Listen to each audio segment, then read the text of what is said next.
Hello, I'm Delusion Dispeller, and it has come to my attention that I have upset somebody unintentionally, of course. I don't go around trying to upset people, although I am very, as my husband and I discovered this morning, um, a bit, what's the word? How would you describe me? Opinionated. I'm very opinionated. I definitely am very opinionated, and I don't deny that. And I am fine with my own opinion and sometimes really don't care about other people's opinions so much. And then sometimes I want to welcome other people's opinions. But in the case of having offended somebody, that bothers me. I'm not narcissistic where I don't care if somebody's hurt by me. I'm really not. So I want to make things right. I want to talk about it. I want to figure out what I did wrong because I honestly don't know. And I don't want to say this person's name until and unless they're in here, although I did label the room with that just to try to invite them in because I don't know any other way to get a hold of the person. I'm not trying to, smear them or upset them by using their name in my title. I know they find that offensive. Then I respect that. I just didn't know any other way to get a hold of you. And that's why. Oh, hold on a minute, Natalie.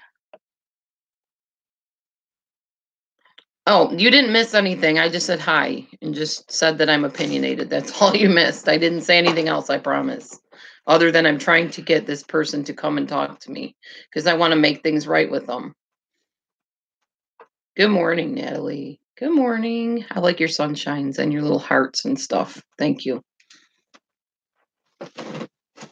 So I'm hoping she will come in and talk to me. I'm not in on all the drama garbage and, backstabbing people and whatever. That's not me. I don't have time for that. My husband and I just had a 2.5 hour conversation about so many different things. And we're actually going to incorporate it into our live either now or later, probably tonight. I don't work until the 18th. I'm on spring break. I'm off today. And my husband's off today. Good morning, Wilson family. Good morning. They were last night too, weren't they? Yeah, they were in another live. I think maybe last night. Or was it? Oh, was it ours? Was it ours or did I see? I thought it was else's? Michelle's. Was it Michelle? No, because I wasn't in Michelle. Oh, I don't know. You want to get in? There's my hubby. He's here too. We both want to talk about this and figure out what I did. I do sometimes open mouth, insert foot. Well, here's the thing. I just want to figure it out. We woke up this morning to a comment from the person saying about how they've never treated either one of us bad, and how they didn't appreciate Laura talking about her or stabbing her in the back or whatever, and neither one of us knew what she was talking about. Neither one of us would purposely say anything bad about this person because she was there for me yesterday in the live when people were being really rude and mean and stuff. Yeah. And I think she's been in the two lives I've been a part of. She's been in every live that I can remember that I've done recently. She's a really cool person. I like her. I think she's really nice. I mean, I don't know if she has a YouTube channel by a different name or what, but she just wanted to come on here today and let her know that no, we don't think anything bad of you. No, we would never say anything about you purposely or knowingly.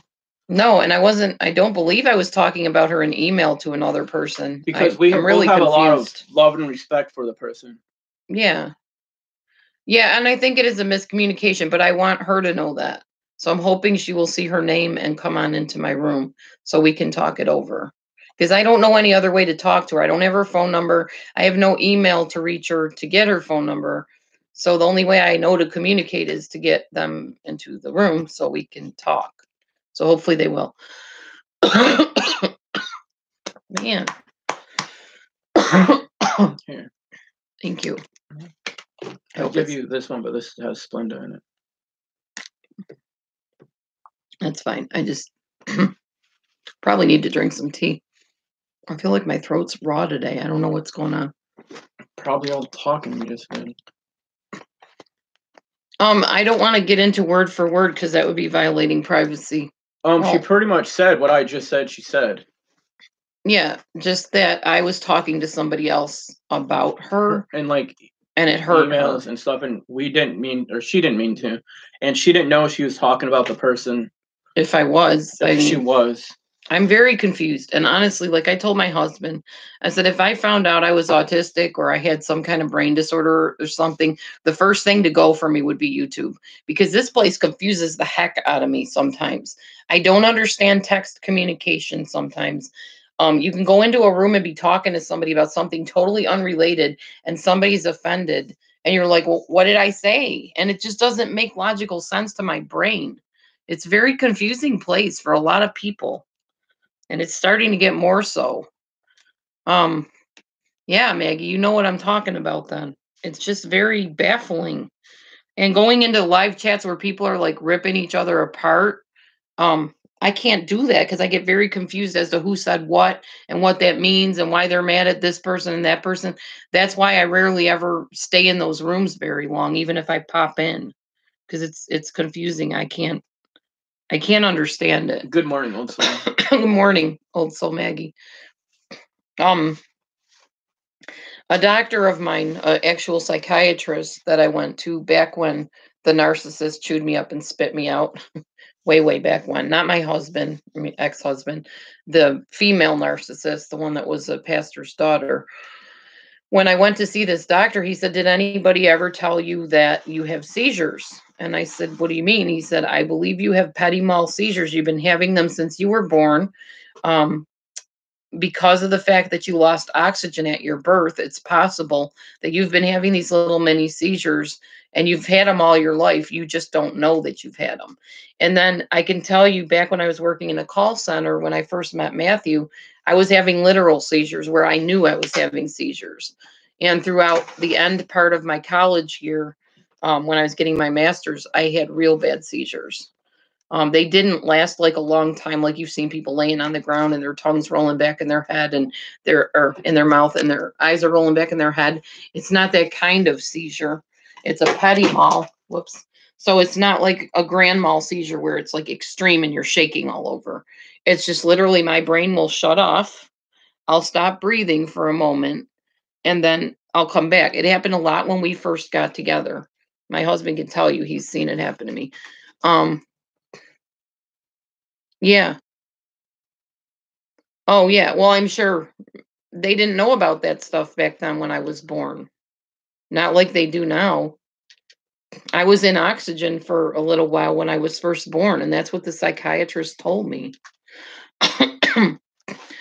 I'm back on YouTube, but it's scary at the same time because I'm very opinionated and I'm very strong-willed and I'm very set in the way I see things, and I've offended people because of that. And I don't mean to offend, and yet at the same time, it's not that I don't care if I offend.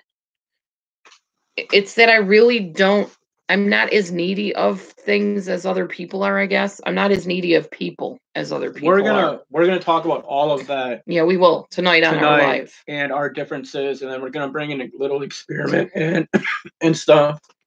Yeah, we're going to do a visual presentation of the sort. Yes, I am sorry about your son, Maggie. Because like she said, I'm sorry to you. Like she said, we had a like an hour and a half, 2 hour we woke up to having a like really big discussion and stuff this morning. Yeah, we did. Where we both came through stronger, better people, I think. Yeah. 2.5 hours. We definitely understand each other more. It gets really hard and difficult though, being who I am and being where she is and being where we both come from and what we've been taught. But that doesn't mean that people can't come together like we have. Right. See, Yeah. that's what the way I feel when people die now. It's really hard. Well, since I don't have a filter, and I don't mean to offend anybody when I say this, which is something I say a lot now. Just because I like to let people know that I don't have a filter, and I don't mean any offense, but that's the way I see when anybody dies now. Because this world's so messed up and so screwed up that when anybody dies, especially good people die, that they're better off. They're in better places. Like my stepdad, who wasn't a bad person at all, he died last year, and I was sad, but honestly, dude, he doesn't have to deal with all this crap anymore. So yeah, I'm sad people die and it sucks, but Hi, Purple. I like to see that they're in better places. Right.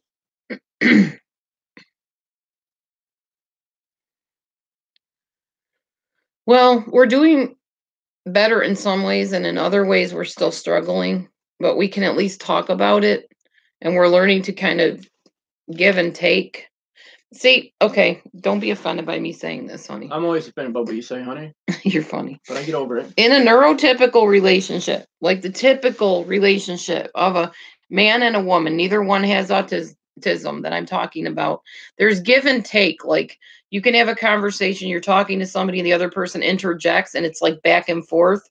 With somebody that is autistic, sometimes they have to, or maybe ADHD, I don't know. They have to get out everything they're saying first, while the other person's sitting there saying, yeah, you know. And even though I don't do that out loud, it's going on in my head like, oh, I want to say this so bad, but if I interject and I interrupt him, he's going to forget what he's saying. And that's frustrating. Let me tell you, try to have a one-sided conversation, because that's seriously what it feels like. And I get angry. Again, without going too much into it, we're going to talk about all that later. We will. I'm just saying that's kind of a little bit about what we were talking about today, is how to communicate. See, it's more than just communicating.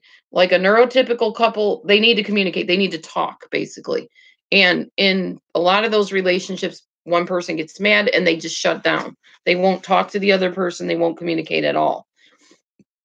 In an autism situation, you must communicate. There is no, oh, well, I'm mad at you, so I'm not going to talk. I'm going to give you the silent treatment. No, you can't do that with somebody that has autism. That does not work. You will not have a relationship. You will just, one of you will get mad and just be done with it. Seriously. I really believe I am autistic or adult ADD. I'm excited to see this. I really think I have some autism too. She's got something. Like how we said and agreed we were going to talk about all this later, and she talks about it now. I didn't talk about all of it. I'm just addressing a little bit of what our conversation was. And I'm talking about myself having problems. Well, so. You were talking about my problems. You were talking about autistic. Okay, honey, fine. I will not talk about it anymore. She feels that it's bad because I'm autistic, because it's difficult because I'm autistic. But the thing with her is, her issue is that she grew up being judgmental. That's all she knows. So all she does is see things that way, where I grew up the opposite. So for her, she only sees me as being autistic. And it's been a problem with our whole relationship.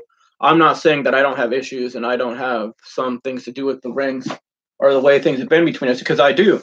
And I'll be the first to admit that I've screwed this relationship up and I've made it hell for her. But the thing that we've learned, and I hope she's starting to understand, is that he's more than autism. Right. I'm more than just autistic. I'm more than just PTSD. I'm more than molested or molester. I'm more than ADHD. I'm more than any of my things are. And the best way that we described it was that there's different communities, right? Like there's your normal neurotypical community, which is the community above all communities.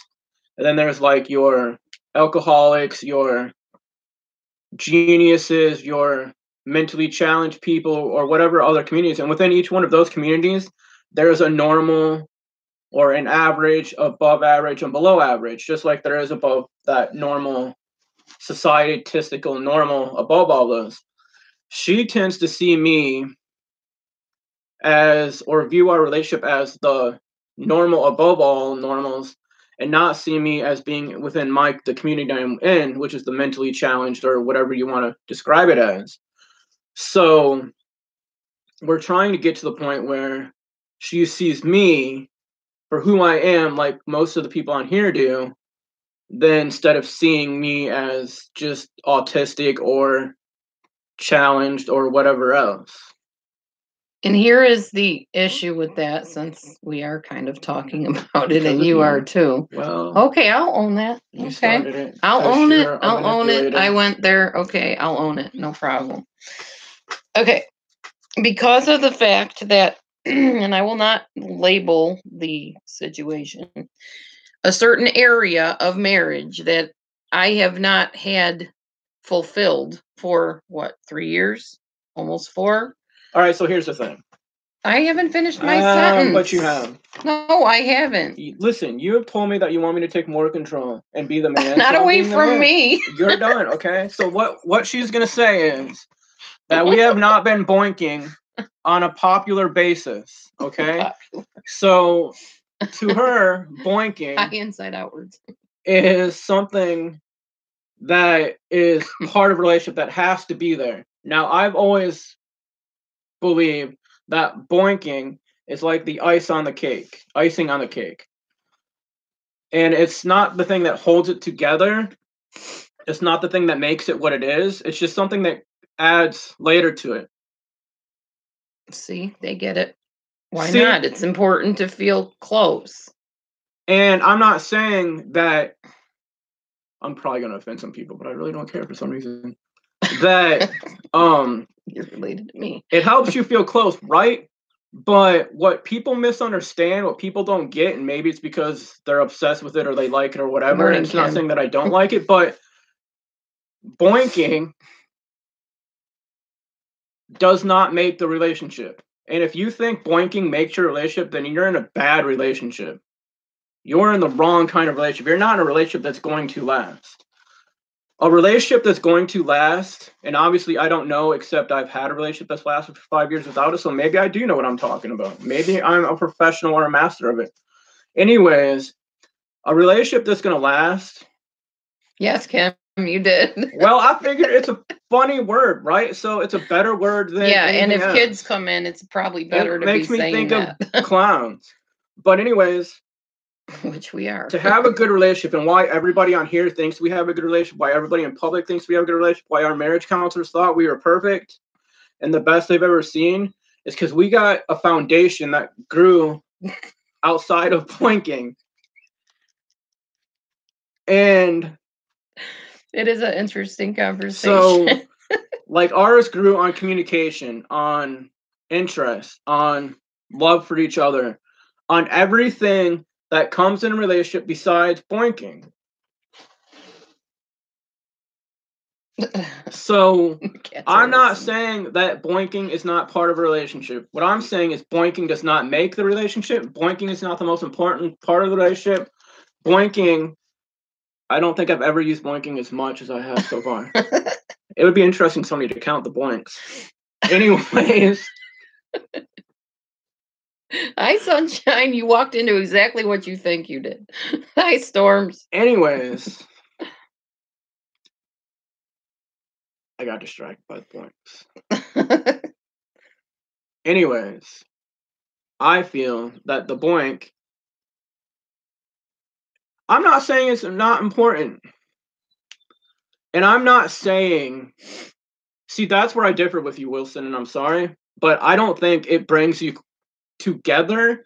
I think the communication, the talking, the interest and stuff, that's what brings you together. Now, set or boinking can either bring you together, it can complicate things, it can do whatever. But if you have that communication, it doesn't matter what boinking does to you. You see what I'm saying? Not blinking, boinking. Yeah, I have no teeth, and I have accent or whatever. Mm-hmm. Yeah, so like I'm not saying it. She doesn't hear this sometimes too, where I'm not saying that it's not important. I'm not saying that it's not there to. It's not a part of a relationship or a normal relationship, and I'm not saying it's not never going to be part of our relationship. But for the longest time, she didn't hear me. She didn't respect me. She didn't. And I'm not trying to make you sound like a bad person. It's all good. She didn't love me in the way that I needed to be loved. She didn't love me with my love language. Tile. Because I need to say something in a minute when you're done. So if I'm not getting my love language, and I'm not trying to make an excuse, but it's going to go in a circle. Like, I'm not going to get fulfilled, so she's not going to get fulfilled. And we've never really found a way to break it until I got my voice, until I was able to stand up.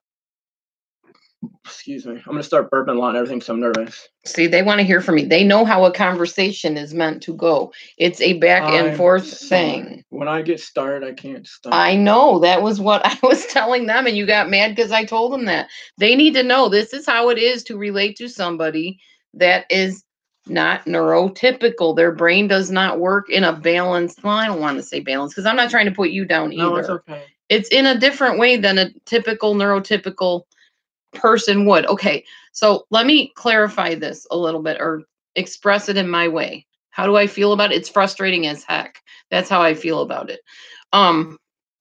A person with no neurotypical, no Aspergery, no autistic situation. Take a couple, okay? Boy meets girl type of thing, okay? This is typically how I have seen relationships go and how I've experienced relationships with people that are neurotypical. You sit down next to the guy, say you're at a movie, okay? And a drive-in. This is perfect. What the norm, if you want to say that. I never mean to offend him by saying this. Oh, he's very smart. I'm not denying that at all. You're at a drive-in movie, okay? Boy meets girl. You're at a drive-in. You're on a date. Guy is kind of, a little bit excited and wants to reach out to girl. He does this. He puts his arm around her, right? Don't push me away. He puts his arm around her like this, and pretty soon they're, making out. That does not happen with somebody that has high functioning autism or Asperger's. I'm not saying it never does, but in our case, no, that does not come naturally. And that frustrates the heck out of me because every boyfriend I had before him was like that. They couldn't wait to get their arms around me. They couldn't wait to kiss me. And the kiss lasted and it was lingering and it was long. And you had to beat them off of you to keep it from going further. That never happened in this relationship. Ever. Never, ever, ever. And I long for that. I miss that. It's frustrating beyond words to me to not have that natural flow of things. It doesn't happen in this kind of case. This is the first relationship like this I have ever had, honest to God. My ex-husband, my second ex-husband, had a learning disability, so there were issues there too. But that relationship was there somewhat. Yeah. Oh, cool. Kitties are using the boxes Matthew put out. Sorry, I made new boxes yesterday for our cats, and I get excited when they go in. Sorry, squirrel. That's what we say. Squirrel, like ADD people, they get distracted, like their mind goes off to something else. It happens with us too sometimes. Oh, yeah. So then I get angry, and then I get angry at myself saying, well, he can't do this. Why are you being mad at somebody that can't help it? And then I think, well, do I really want to stay in a relationship with somebody that can maybe never give me this? And then I think, well, yeah, but I love him. So my brain goes in this circle all the time. You came from my Molly Golightly impersonation. I hope you enjoyed that, Olive. That was really hard. I cannot do that accent worth a darn. We know each other's love languages, though, and we're really good at speaking each other's love languages. So it's not that. It's literally how his brain works, literally.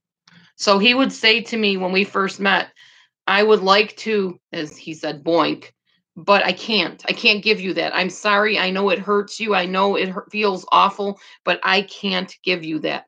And in my head, I'm thinking, like a neurotypical person and like relating to a neurotypical person, it's not that you can't, it's that you won't. You refuse to.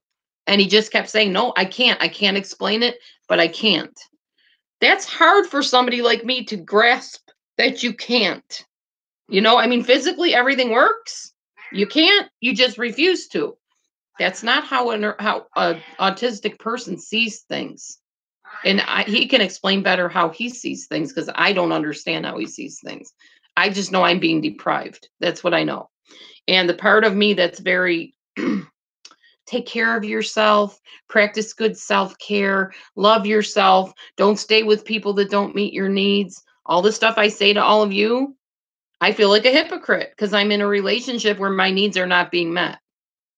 But yet everybody on the outside sees us as this wonderful couple. Oh, they get along so well. She loves you. You love her. We do love each other. But this very important piece of the puzzle is missing for me and has been for almost 4 years.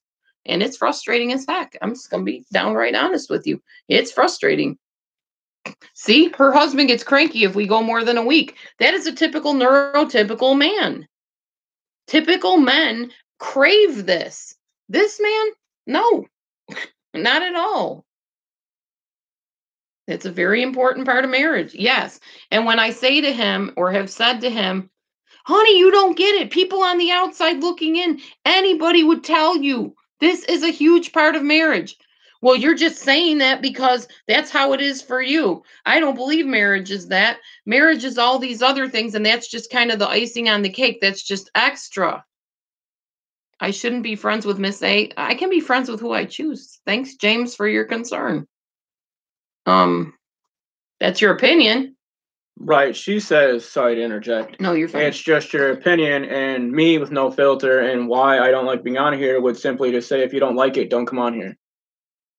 I mean, why waste your time complaining or telling somebody else who they should be friends with when you could spend your time trying to go find friends or people that you like? Hi, Bonnie. Who cares who she likes or who she doesn't like? That's her business.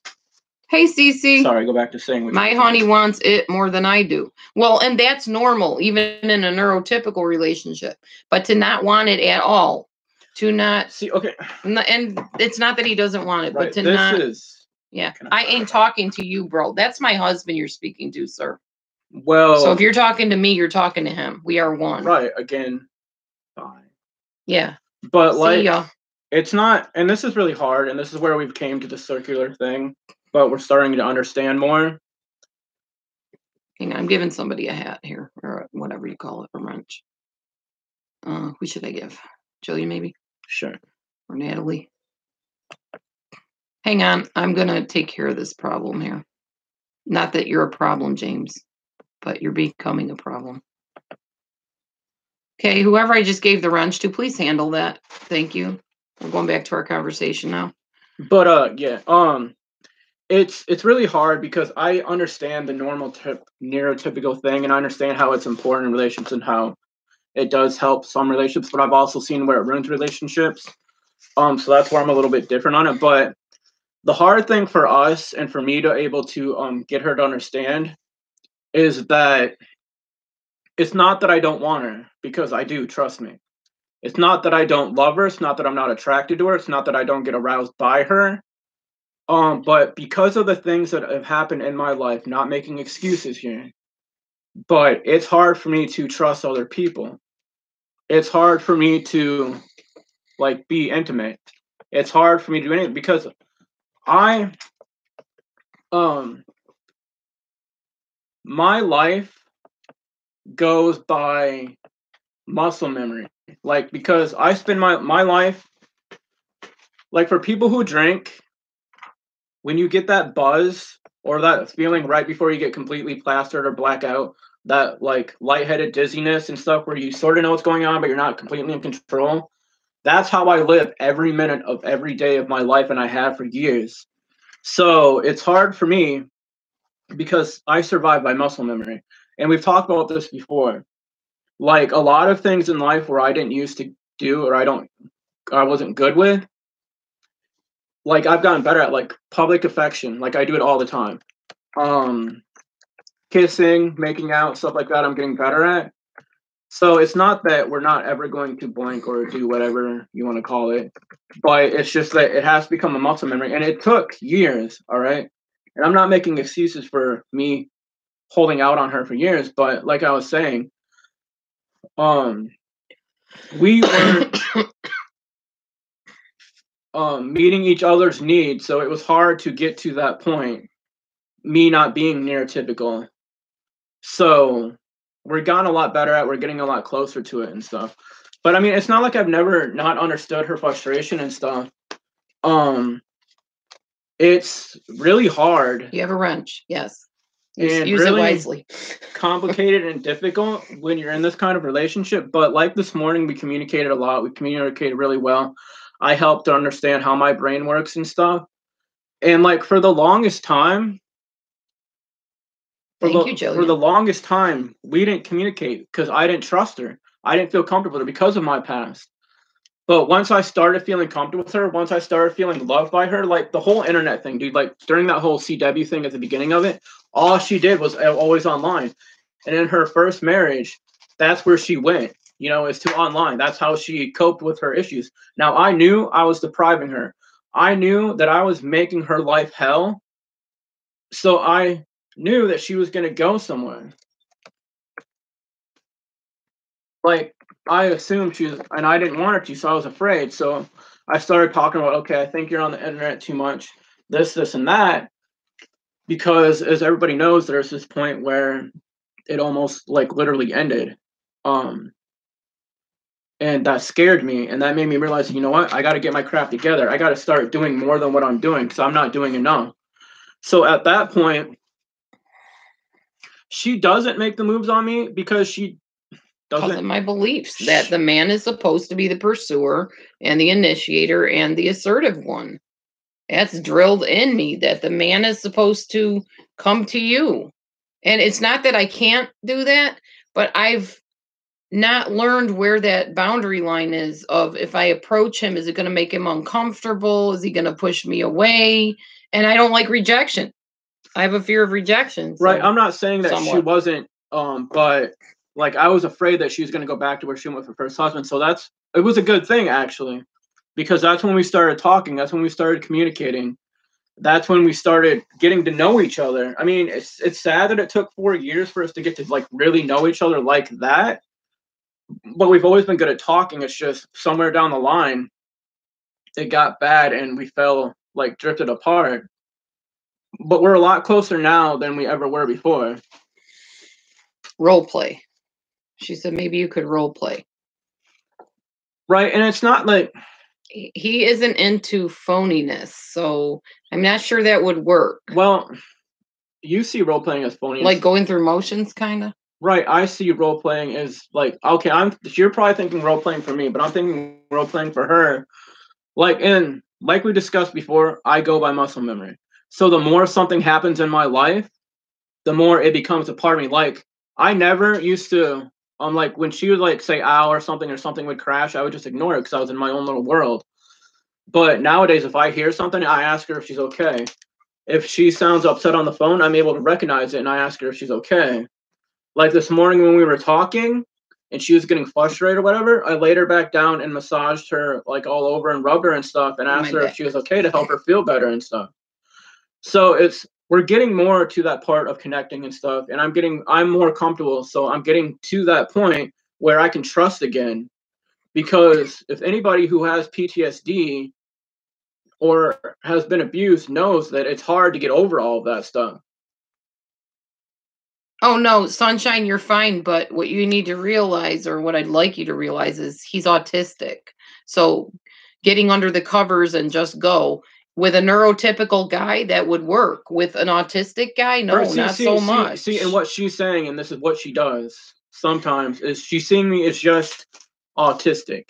It's not necessarily my autisticness that brings that forth. It could be my PTSD. Yeah, true. It could be my abuse. It could be anything else. But she only sees.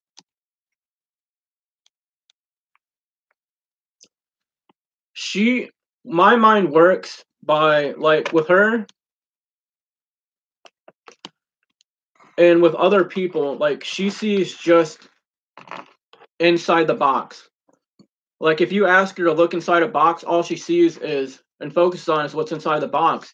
But if you ask me what's inside a box, I'm going to see what's inside the box and everything around it. You just did our box thing. Well, you brought everything else. Where's the box at? You may as well just do it, right? Get any box. It would work. Let's do a little box so they can see it. How about that? How about this one? Sure.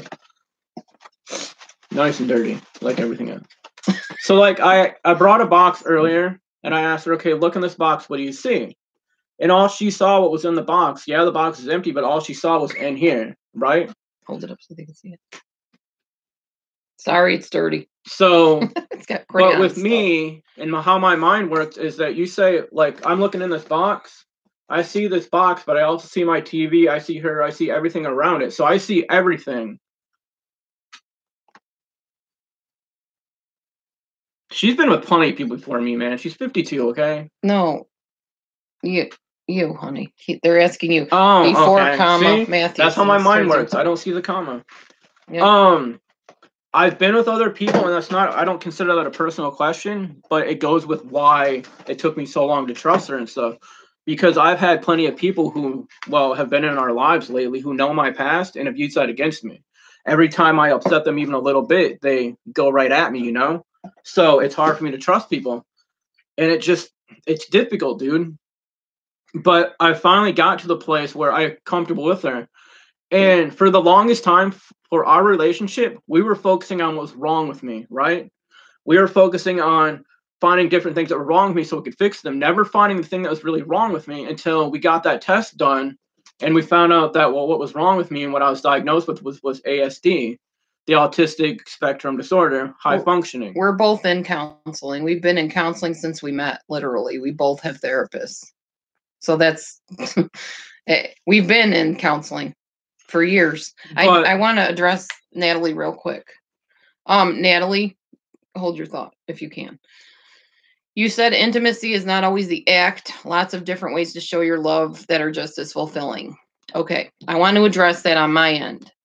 Yes, there are other acts that are fulfilling. Just as fulfilling for me? No, because we do all those other acts. What's missing is that part of it. So if you take yourself and all your other needs are being met, okay? You hug, you touch, you do all that other stuff, but you don't have that final culmination of that intimacy? No, those things are not just as fulfilling. And not for me, anyway. The other thing is, something that goes right along with that is this, right? I'm going to grab us some tea. Yeah, well, I got water, so I'm fine. Oh, okay. But her need or want or whatever is making love, right? Mine, probably because of my past and I didn't grow up normal, is feeling loved, being told like positive words of affirmation or like touch and stuff, you know? That's my want. And for the longest time, because we were so focused on figuring out what's wrong with me and not finding out the real thing, that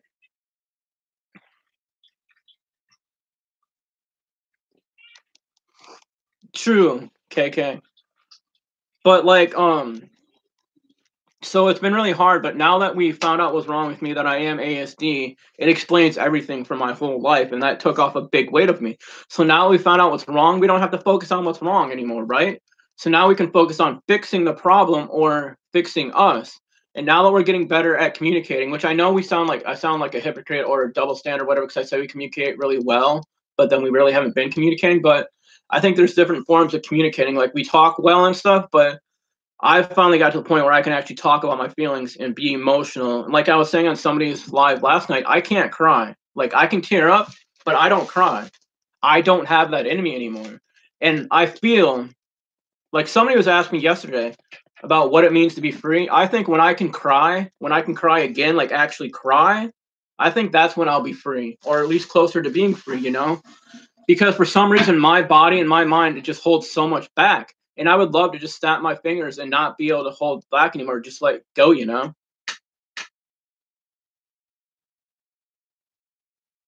You have cried a few times. You can say whatever you want, Kim, on here. It's not going to be too personal for us. I mean, we really don't have anything to hide or a filter, so. I should have filed this first, but I'm not ashamed of anything. Well, I shouldn't say that because people think I'm not ashamed of my past, and I am.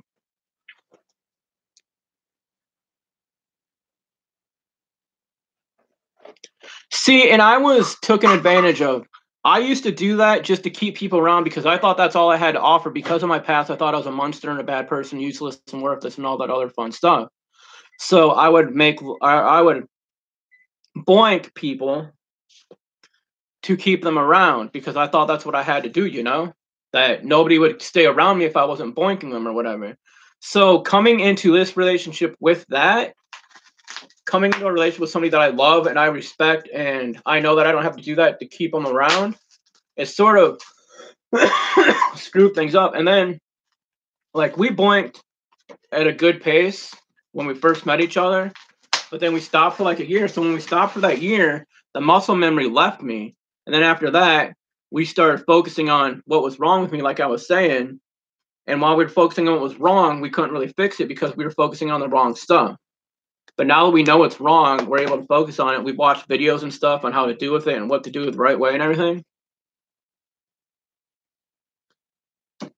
It's not that I don't ever have the urge, but how I used to handle those urges is what people do that they shouldn't do because it's a sin. If that makes sense. Well, and I'm going to interject here. When somebody does do those things with themselves, to me, that makes me feel like you're robbing that from me. I am your wife. You owe that to me. That's mine. And it was hard for him because he was used to being single and doing things privately himself. Well, and sorry, I'm gonna re-interject. That's all right. But with that, it came as that was another way of me being comfortable. I was able to take care of my business, but I didn't have to take the chance of getting hurt by somebody or get turned down or said I wasn't good enough or anything like it's been done in my past. So I got so used to that it took away from us. And not only that, when I was doing that stuff, I was looking at inappropriate material. Right, inappropriate material, which took away. In our belief system, it's inappropriate anyway. Right, in our belief system, it's inappropriate. But with that, it took away from my urge for somebody real because I was looking at all the fake. And I'm as real as they come, honey. Yeah, we're not lacking in ideas. We're not lacking in what to do. It's just being able to do it and sticking with it because it's hard for me to stick to anything that makes me uncomfortable. But I appreciate all you're saying, Kim, and what everybody else is saying and letting me talk and stuff because it helps me and it helps us. I don't mean to take over her live or anything or to take up all your guys' time. It's our life. Because I don't see how I can really be that interesting. Our life. But I've had people tell me that it helps and stuff, so. And I've gotten a lot more comfortable on here. Like, for anybody that knows our history, like, it took me forever to ever get on here and talk, but now I'm actually able to talk and not shut up, and I don't like talking. I really don't. But now I for like, this is the third day in a row where I've actually been on a live and actually been talking and stuff. And I always thought after the first live, talking for an hour, hour and a half, that I wouldn't have anything else to talk about. But it seems like I always have something to talk about, and it's always different or the same thing. I don't know.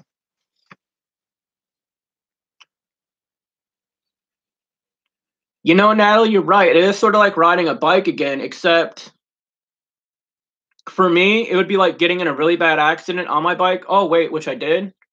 And not riding it anymore after that. Like, now I'm scared to ride my bike. Like, I won't even touch the bike. Like, it'll be nice out and I won't touch it because I got in a really bad accident and got a semi-concussion or a concussion. So until it's nice out, I won't do it.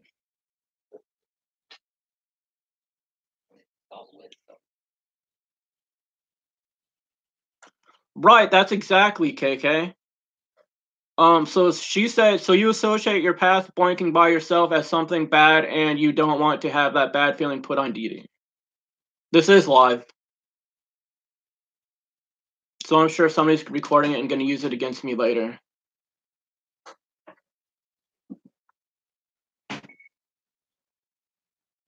Right, it was a negative thing in my past. Maybe I didn't realize what you were trying to say, KK. But not just doing things with myself, but when I did things with other people, it was bad too. Hi, Kelly.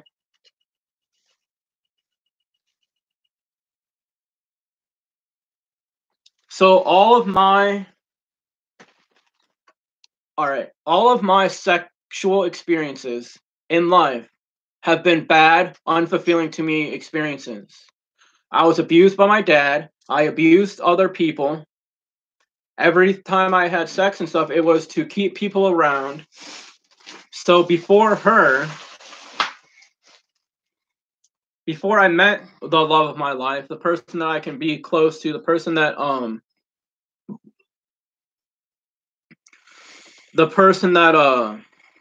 like I can trust and do that stuff with in a positive way, it just took me years to figure everything out and that we can actually get to a place where we're both comfortable, where we have that balance and understanding.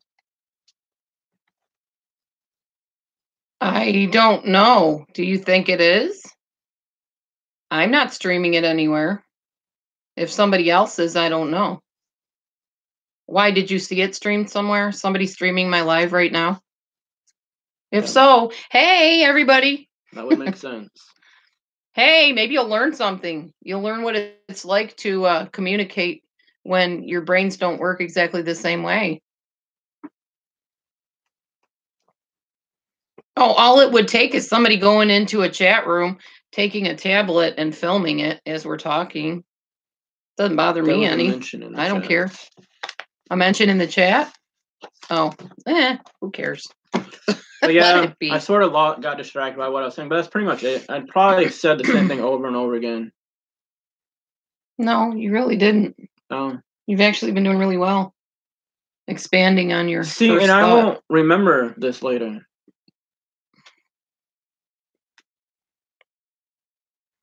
And that's fine because that's how you feel now. And I'm a moment person too. And that's what works for us is we really are very much moment people.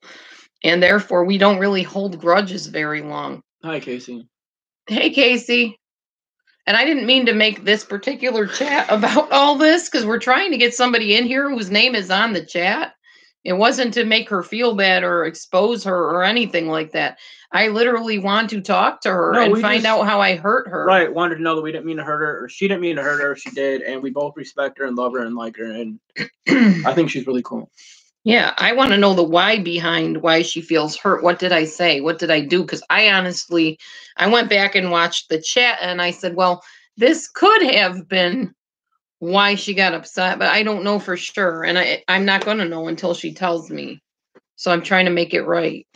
And I don't know any other way to get a hold of her other than a live chat. I don't want that. That's yours. Oh. I didn't make that for me. Well, I didn't know. That's okay. Our computer's about to die. 19 watching, so 19 possible intimacy therapists. True. Yeah, probably.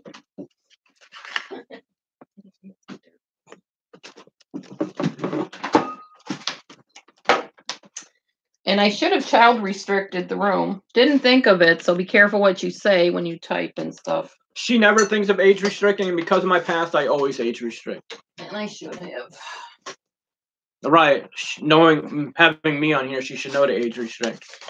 Well, hopefully, when I'm done, when we close this down, I can age restrict. See, so, okay, here's the thing. That's one of the things we were talking about, Nat. Sorry if I offend you by calling you Nat, but like I've said in other videos, I love shortening things possibly all I can.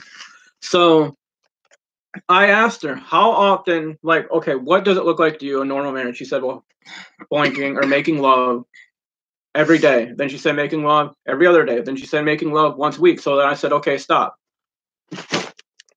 I need, like, you need to tell me. You keep getting away, dude. Stop. Like, how often do you honestly want to do it, or do we have to do it for it to please you or to meet your needs? And she said, well, it's hard for me to do that. And then we got into a whole bunch of other stuff, how reflective thinking and how I was reflectively wrong and all that other good stuff that never really happens. But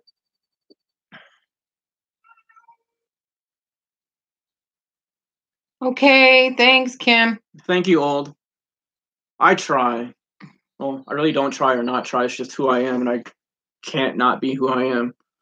But we were talking about Kelly, all the fun or the lack thereof.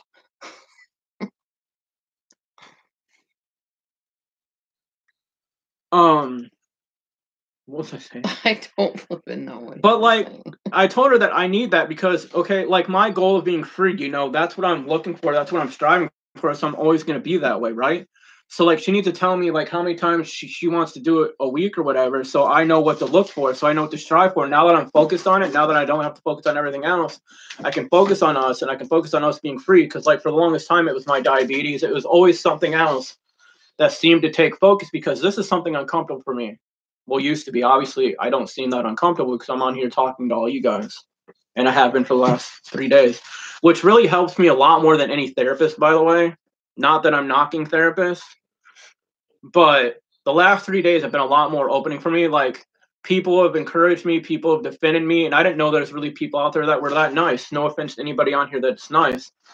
But, like, I've never really had friends. I've never really had people defend me. You know, I've always had to do it all on my own. It's always been me against the world. So it's good to see that it's not just me against the world. There's actually people on my side, which has helped me get back inspired in making things, creating things, cleaning, you know, doing everything I'm supposed to do. A normal man does. But I didn't grow up as a man. Hopefully that didn't come out wrong. And I've grown up not liking men. So why would I want to be like something that I don't like, that makes me uncomfortable, that I hate, you know? So I've always been more in touch with my feminine side because I grew up with females. So it's hard for me to be the man in a relationship just by that alone, let alone everything else. In my background, why don't you eat your sandwiches? Take a minute. I'm going to talk a minute. Okay, so That's why I brought them, so you could take a break and you eat. brought sandwiches to shut me up? No, I brought sandwiches so you could Okay. eat them and not feel like you have to keep talking if you're hungry. You said you were hungry. Hi, Lorraine. She's a sneaky little thing. He's making me She laugh bribed and me and choke. shut me up with food because she knows it works. Oh wait, it doesn't work, so I'm still talking. No, that's not what I did at all. He was saying he was really hungry this morning when we were having that lengthy 2.5-hour conversation. So I thought, I'll be nice and meet his needs and make him some sandwiches. Now so she's trying to play the good guy and the hero. No, that's seriously what I did that for. Anyway. So my background was, I was raised Catholic. I'm going to give you the synopsis of this, the Reader's Digest version. I watched a mom that was very assertive, I guess. A D.D. Matthews sandwich, yeah. And my mom, she took care of us. You know, she was a single mom for a while. I remember when I was little, from the time I was like, 2 to maybe 7. I think she was a single mother. Then she met my stepdad, because my dad and her divorced when I was like 2.5 years old. She met my stepdad, and I was 7 years old when she met him. And he was very domineering. He was OCD. He was paranoid schizophrenic. He was bipolar. He was probably a bit narcissistic. He had lots of issues. He really did. And because he had a very narcissistic father, unfortunately. They were very much involved in politics and very controlling type of people. My grandma was a saint. She was awesome.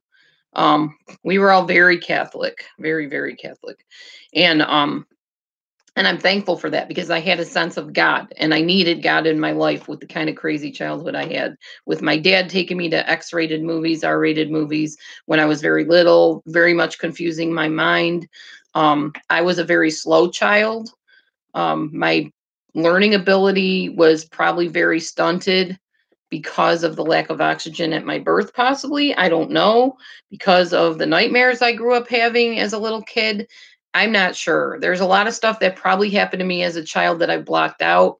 I'm not sure, but it caused a lot of problems. I was always behind in school up until I got to high school. And then I actually graduated with a staff award from the staff at my high school. It was $1,000 scholarship for the highest outstanding girl student in a technical area. That's what the label was for the scholarship. And then I went to college and I graduated with double honors there. So I didn't stay stunted too much, but there's still parts of me where I don't understand inside jokes. I don't always get innuendos. I say things that later I regret. I don't mean to hurt people, but I'm very opinionated. So yeah, that's kind of how I am. Anyway, but in my upbringing, so I had a domineering, well, not a domineering mom. She just was very self-assured and took very good care of us as a single mom and did the best she could. She was a bit perfectionistic. She still kind of is. And yeah, she is definitely, she plays devil's advocate a lot, still does, even as an adult. And I then lived with a foster mom, and my foster mom taught me the Christian way.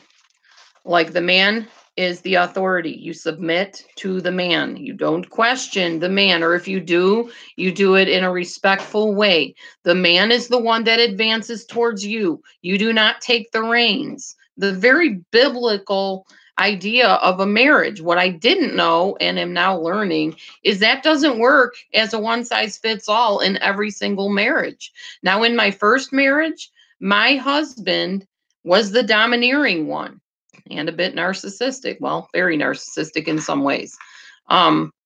So my way of that marriage was to just let him take the reins and to take control and take charge and tell me what to do. And I just did it. But then I rose up as time went on, because I am very opinionated and very strong-willed, and started fighting back. and then started doing research, and then went to college and learned that he had NPD from a therapist that we saw. And then I began asserting myself. Now, unfortunately, I said I wasn't going to make this long, and I'm sorry. Did I give you time to eat some sandwiches at least?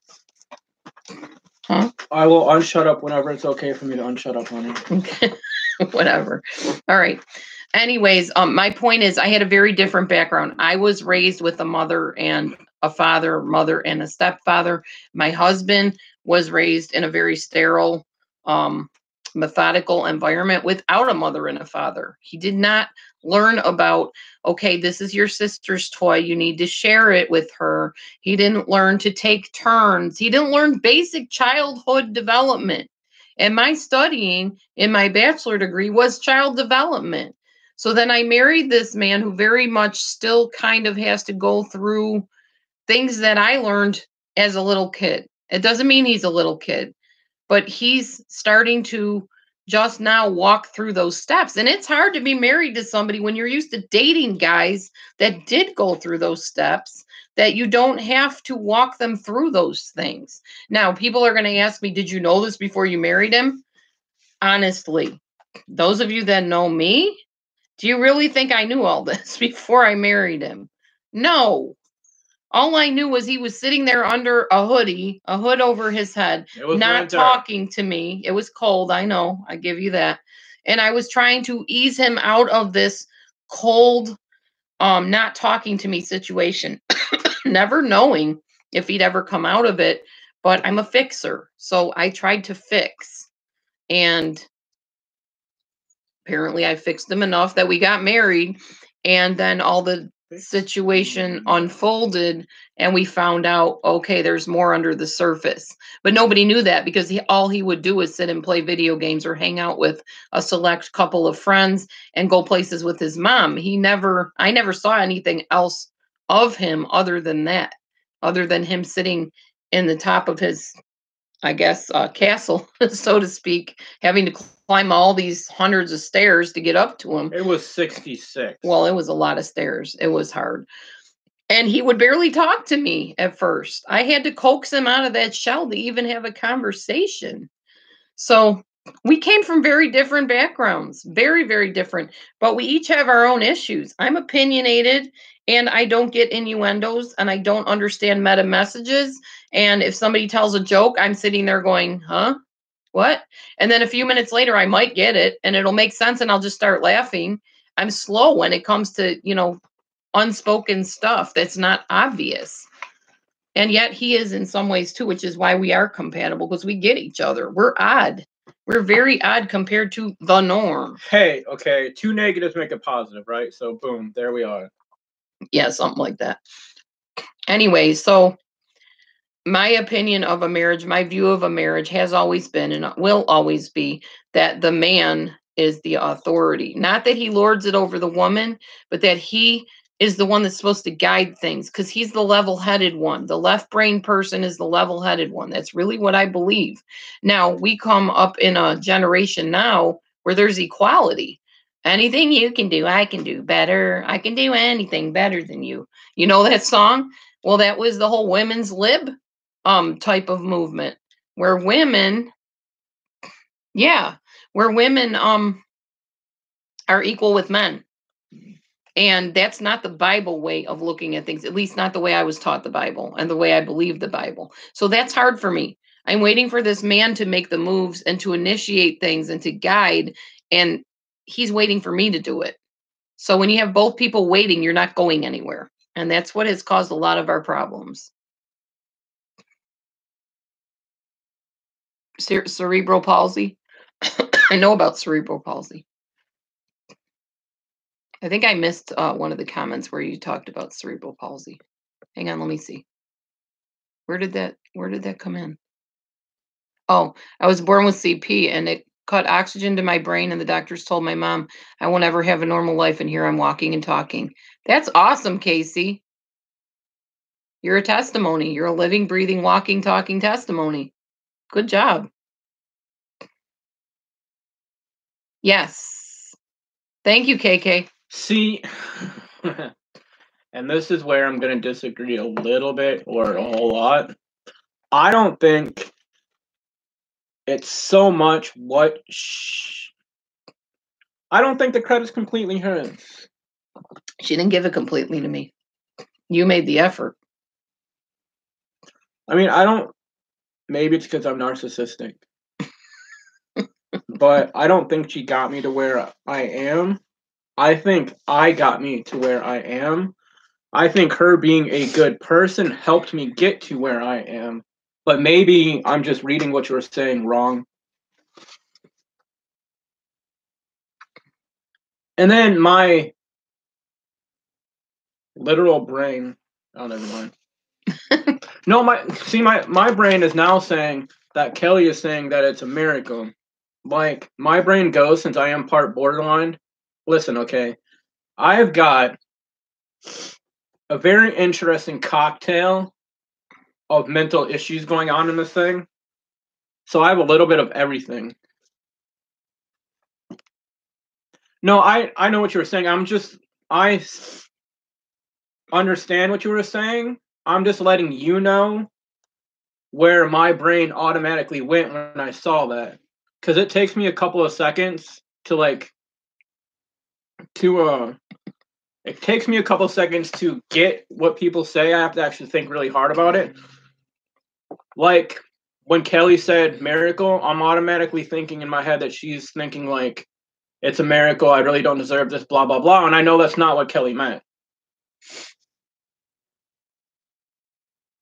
Yeah, and that can cause problems in our marriage too, because he'll, I guess, misunderstand what I mean or what I'm saying or whatever. And then I get mad. And then it's like, oh, you're so draining. This is so exhausting. One of the Why fun can't you things just get is that she thinks I don't understand. And in her awesome, awesome stubbornness, thinking she knows everything ways, that I really do know what she's saying, but she can't hear me saying what I know what she's saying because she doesn't think I know what she's saying when I really know what she's saying. She's here. Oh, no. Bama. You're the same Bama that I addressed on the title. I'm just making sure because I don't want to talk to anybody else on your behalf. I would assume if she's asking, why do you want to talk to me? Well, I want to hear from her. I like to verify things. But like I was saying while she's waiting, it's not that I don't get her. It's just that we get each other, really. It's just, and it's funny because she says don't for me to take things so literal, but she does the same thing. And then I'm thinking, okay, how can you not take something literal? I mean, how are you supposed to know when somebody's being literal and when they're not? Your phone's dinging. Hang on, I'll be right back, Bama. I do want to talk to you. We want to talk to you, but I. Where is my phone? I don't know where my phone is. I don't know where it's at either. I'm calling it though. Yep. Hang on, y'all. Gotta figure out where my phone is. Oh, on the floor. Thank you, honey. You're welcome.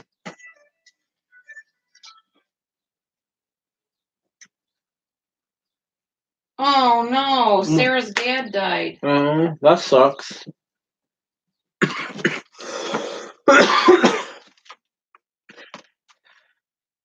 But for somebody like him, dude, this is gonna sound really mean and heartless. I don't mean it that way, but it's better that he did die because he was suffering for a long time. Yeah, I know. Hang on, y'all. A friend of mine. Yeah, I get what you're saying, Casey or Kelly. Sorry.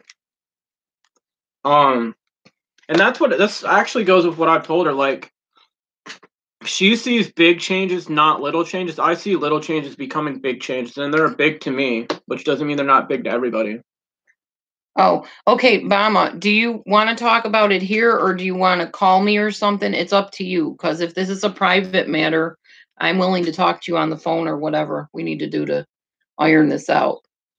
I only opened the room because I didn't know how else to get a hold of you. I didn't mean to like expose your name or anything like that. I don't like thinking that, somebody's hurting and I can't do something to make things right.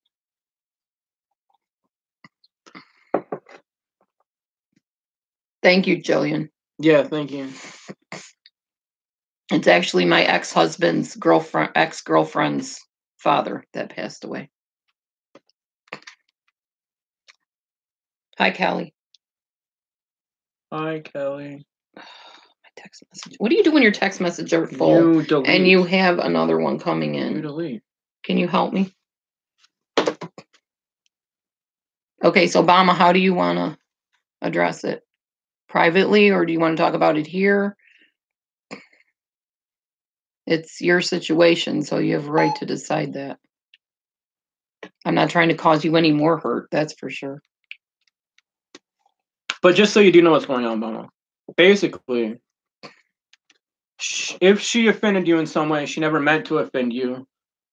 We both like you and appreciate you being in here and stuff.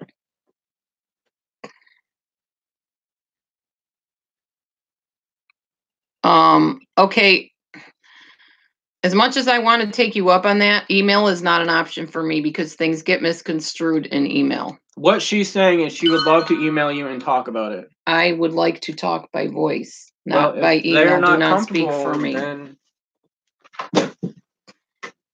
you can't make somebody do something they're not comfortable with. And if you really want to hash things out, then you should be willing to compromise a little bit. Ugh. Listen. Yeah, Laura doesn't like compromising. No, things get confused. Things get confused in text. Not always. Yeah, they do for me. It's either phone or See, this voice. is where we're always going to argue. If you want to talk to her, you can. Go ahead. I'm not the one with the issue. You can email her. Basically what she was saying, and if you still feel you need to email, we will email you together. I will help her get through the email. There you go. That'll work. But basically what you texted us or messaged us earlier, left a message earlier saying that she offended you in some way or talked about you in some way that made you feel uncomfortable or offended.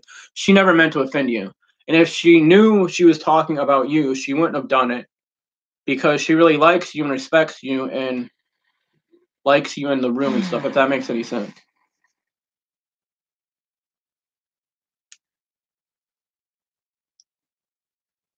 Are you the right Bama? Are you Bama Mama or are you a different Bama? Did somebody hack her and write that?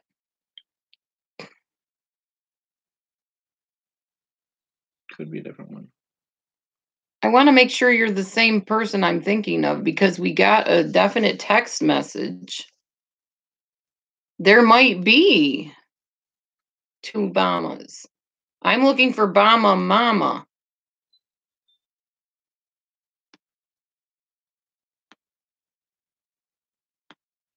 Is this Bama Mama? Are you Bama Mama? Are you the same person? Oh my goodness. This is why I don't like internet sometimes because it's so confusing. It does get confusing. Ugh. People can hack into people's names and try to be people and then change their names 50 zillion times. It's confusing. It's not real life. Welcome I mean, to it's the not new like offline stuff. So are you Bama Mama? If you answered that question to begin with, we can get somewhere. Maybe.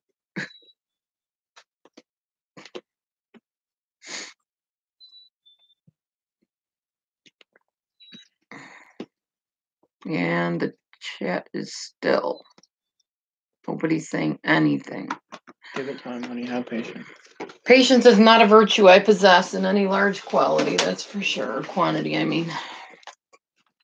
Oh, you got it right. There's no quality to your patience either. Probably not. You're semi-computer literate. It wasn't me. I never texted anyone. Oh. Okay. Well, Bama Mama. You're not Bama Mama. You're Bama Carol. There's too many Bamas going on. Bombs going off all over the place. Okay, that's interesting. But you talked to Penguin Loves yesterday. She's the only one you talked to, and that's who was mentioned in the message I got. So should I read the message and see if it was from her, or is that violating a privacy? No, I don't think you need to. I think I know what would happen, so you don't need to talk about it. Okay. All right. Well, this room was open to talk to Bama Mama about a situation, not to Bama Carol. Not that she doesn't want to talk. Not that I don't want to talk to you. I didn't mean it that way. Sorry.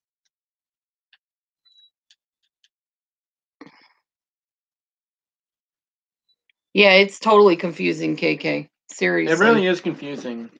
And not just in that, but in, like you said, with text and stuff. Hi. Hi, Yeah. Kelly. Hi, Bama. Carol Nunn. And hi, Carol. Or Bama Carol. Oh, thanks, KK. See you later. Thank you for sharing too, KK. Yeah, thanks for your input. Definitely.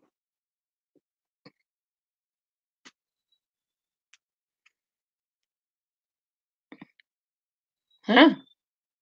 No? No, we don't want to be alone. No. I never want to be alone with her. That's what this whole argument's been about. That's why she fed me sandwiches so I'd shut up. No. They didn't use this ID. Bama Mama is the person I'm trying to get a hold of. Hi, Cece. No, see, Welcome back. What I think happened is because your name is Bama, I think the other Bama might have thought Laura was talking about her, or they were having a conversation about her when they're having a conversation with you or about you. Huh? What? No. I wasn't talking about Bama Carol. No. I never even met Bama Carol. She said she was on, never mind. She said she was on her channel last night. Right. So that must be the Bama that... So was Bama Mama on her channel, though. That's the only thing that would make sense. Is if she somehow got confused. Because you never said anything about her. Even if you never said anything about either one of them. Okay, it's not the same person. Not the same profile picture at all. All right, my mistake. It's not you. It's Bama Mama. Somebody else. Welcome in here. But welcome in. Yeah, definitely. Sorry for the confusion, Bama Carol. Yeah. We got all excited when we saw the Bama name. We've been waiting since we opened the room to talk to Bama Mama, and she hasn't come in yet. So, hey, Cece. Hi, Cece.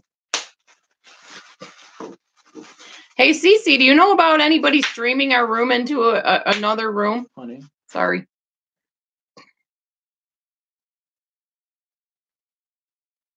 Oh, that's okay. It's still not the same one, KK. Go back to the 80s, much easier. It would be easier because I was only like 2, so I don't know if Laura would like that too much.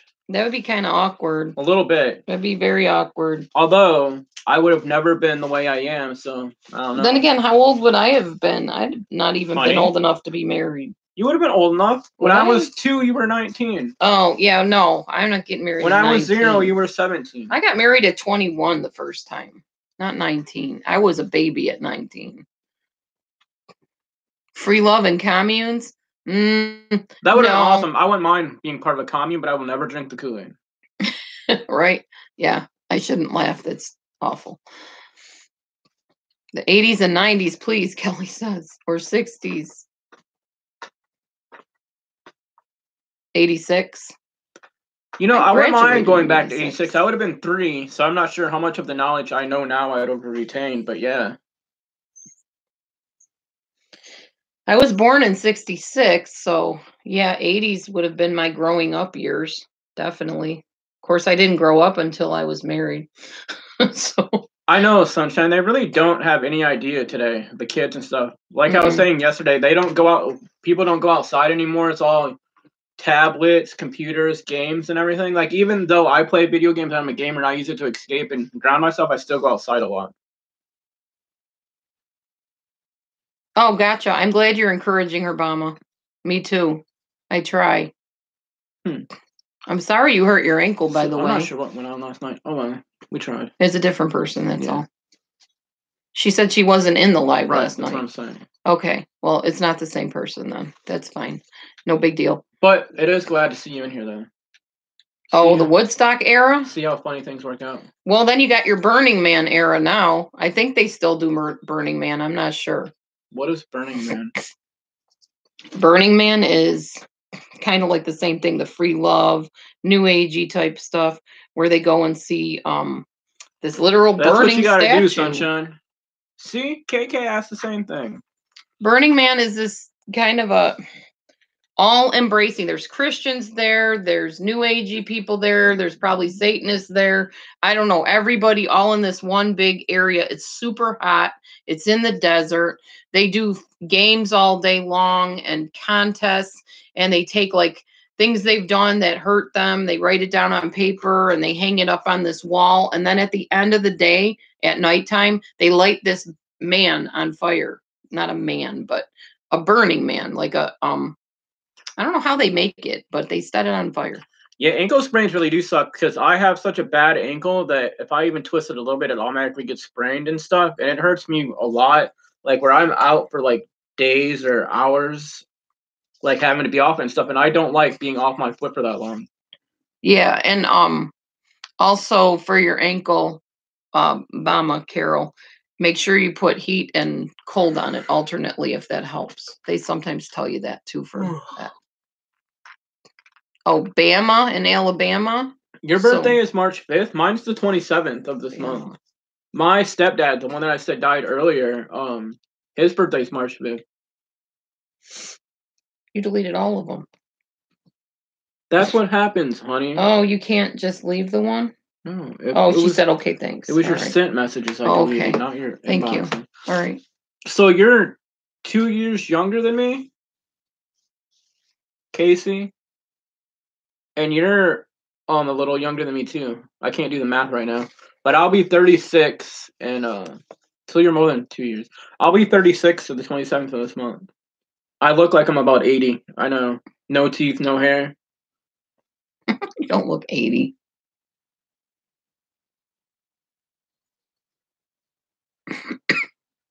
And then hers is August 24th, 66. Mm-hmm. Bam. It only took me 5 years to figure that one out and remember it. I know. You done good.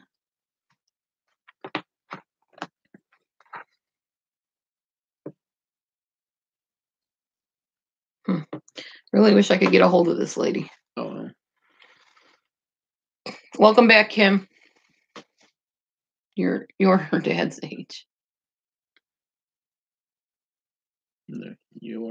I'm your dad's age. See, neither one of us read these things I didn't see the DD, sorry. Okay, yeah. I'm sure I'm somebody's dad's and mom's age. And like we were talking about yesterday, it gets a little weird. Hi, Mary. That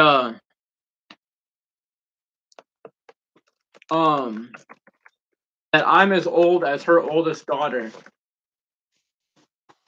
Like her oldest daughter is like just a year younger than me. And her old daughter's husband is just about the same age as me. Yeah, it's kind of awkward for them because they're like, we're never calling him dad. We just want you to know that. I'm like, that would be weird anyway. So that's fine. Whatever. We have a dad. Yes, they do. Narcissistic first ex-husband. Ooh.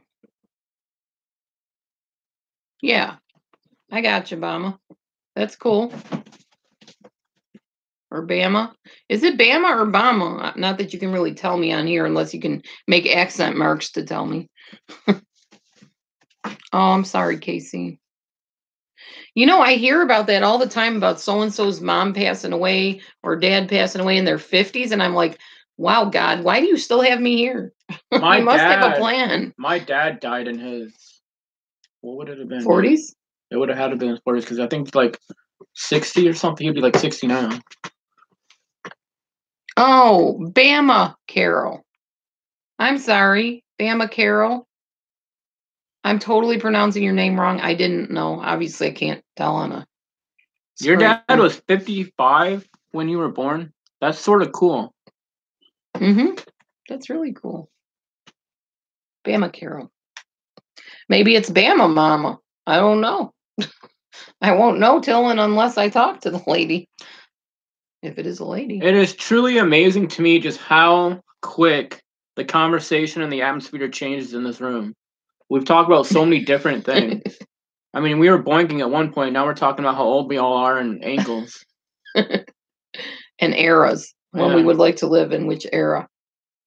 Not abomination? Huh? Bama, not a bomb. It's not a bomb. It's a Bama. Bama Carol. But I don't know about Bama or Bama Mama. I don't know how they pronounce their name. Yeah, Bama, not Bama. There you go. That's a way to say it. That's how I was seeing it. Yeah. Learned elder respect early. Hey. some people don't know it at all, old or young. So Oh, I learned elder respect too. Came from a very Italian, well, not came from, I mean, when she married my stepdad, my mom, we had to go around. Every relative would sit in a circle in grandma's living room and dining room, and we would have to hug and kiss every single relative before we were allowed to leave with mom and dad. well, I'm still getting used to it, Kim. This is the third one I've been sort of the leader of, I guess. Do we like Trump? Depends on the day and the moment and what he's doing, I guess. I don't speak about anybody on here, and I don't speak politics because I'm too afraid of offending anybody, but I don't pay attention to the news, so I don't know if he's really done anything bad for us or what's happened. So, I mean, I can't say anything, honestly. I don't pay attention to politics or the news. And Kim, it wasn't even just kissing them. It was the idea that we had to kiss them as children. We had to kiss even Aunt Julia with the little mole on her face with the hair sticking out. It didn't matter if we were grossed out. Too bad. Aunt Julia is your aunt. You go and you thank her and you tell her you love her and you give her a kiss and a hug and you thank her for being here. That's how it was. That was my upbringing. See, honey, it was smart. What? Yes, it was. We're doing good, Linda. Yep, Mary had to kiss too. See, I don't even know what that means, Kelly. Right, left, paradigm. Peridium. Oh, that's the Republicans are on this side and the Democrats are on that side. Staying away from politics is a good policy in general. Oh, no, that's okay, Bama. I'm sorry. I'm sorry it was nice for the talking to you. Yeah, Have it a was good very day. nice having you in here. You're I welcome hope your anytime. ankle heals soon. Yes, definitely. Hope and you feel better. stays healed. Oh, we've seen My Big Fat Greek Wedding, both of them. There's We've one seen and both. two. I want to see him again because I don't remember him so well, and maybe that's Yeah. why I'm so easy for me to watch movies over and over again because it's like I'm watching it for the first time. Almost. Me too. Me too. If I'm really into movies. You hate watching movies. It depends on the movie. Oh, so now you change it when everybody sees you as somebody that does like it. When in reality you don't like it. It depends on the movie. Mm-hmm. Don't agree with making kids hug or kiss. They aren't comfortable. Well, Kim, you have to look at it this way too, or you don't have to, but look at it this way, okay? Try to consider it this way. In the era I grew up in, there wasn't the type of stigma about adults to children, if you know what I mean. I didn't know any of that. There was none of that going on in my family when I was little. Oh, mama. Now, when I was a teenager, my aunt's boyfriend molested me, assaulted me. So that was different. I was a teenager then. But as a little kid, we didn't even know what that was, an adult harming a child in that way at all. So it was just, these were our relatives. You show respect, period. That's how I was raised. And that is Italian. That is very cultural. I am, Gillian. I figure you should all know her for who she is, like the hoarder. From 2 days ago. Or was that yesterday? What can you say? What can you say? Thank you, Kelly.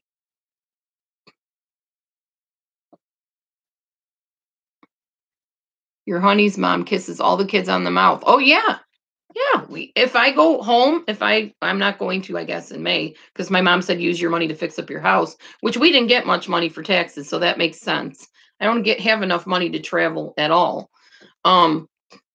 My mom would kiss me on the mouth. My grandmother, if she was alive, would kiss me on the mouth. That was not odd. But yet, talk to any student today or any child or any teenager and tell them that your mom kissed you on the mouth or your dad. And they're like, ooh, you're, you know what, fill in the blank. And that's not at all how it is, or was, or is in our culture. Yeah, we don't think those thoughts. Sunshine.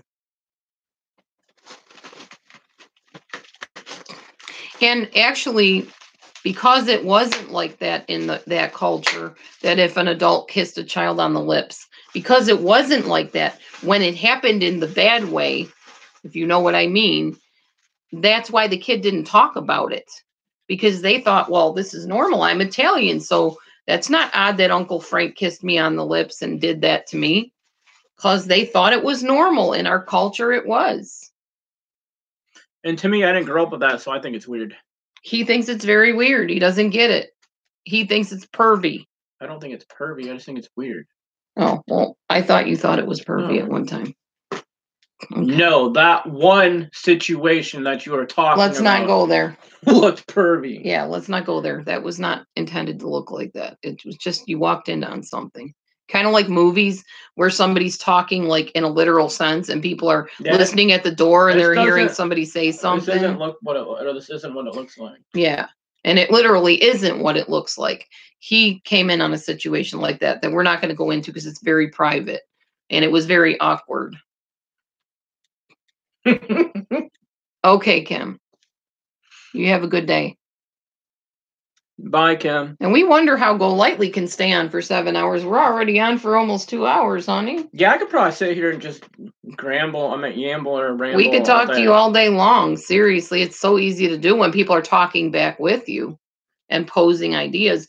That is a conversation I was talking to you about, a give and take, where you listen to the other person, in this case, read the other person's words, and then respond.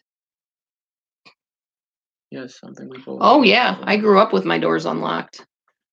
And my ex-husband still leaves his door unlocked. I can go there right now and his door will be unlocked. I can go and do my laundry, eat his food, and leave. And he doesn't care. He does not care. That's my first ex-husband. My second ex-husband is in prison, so there's nowhere to go to as far as his house.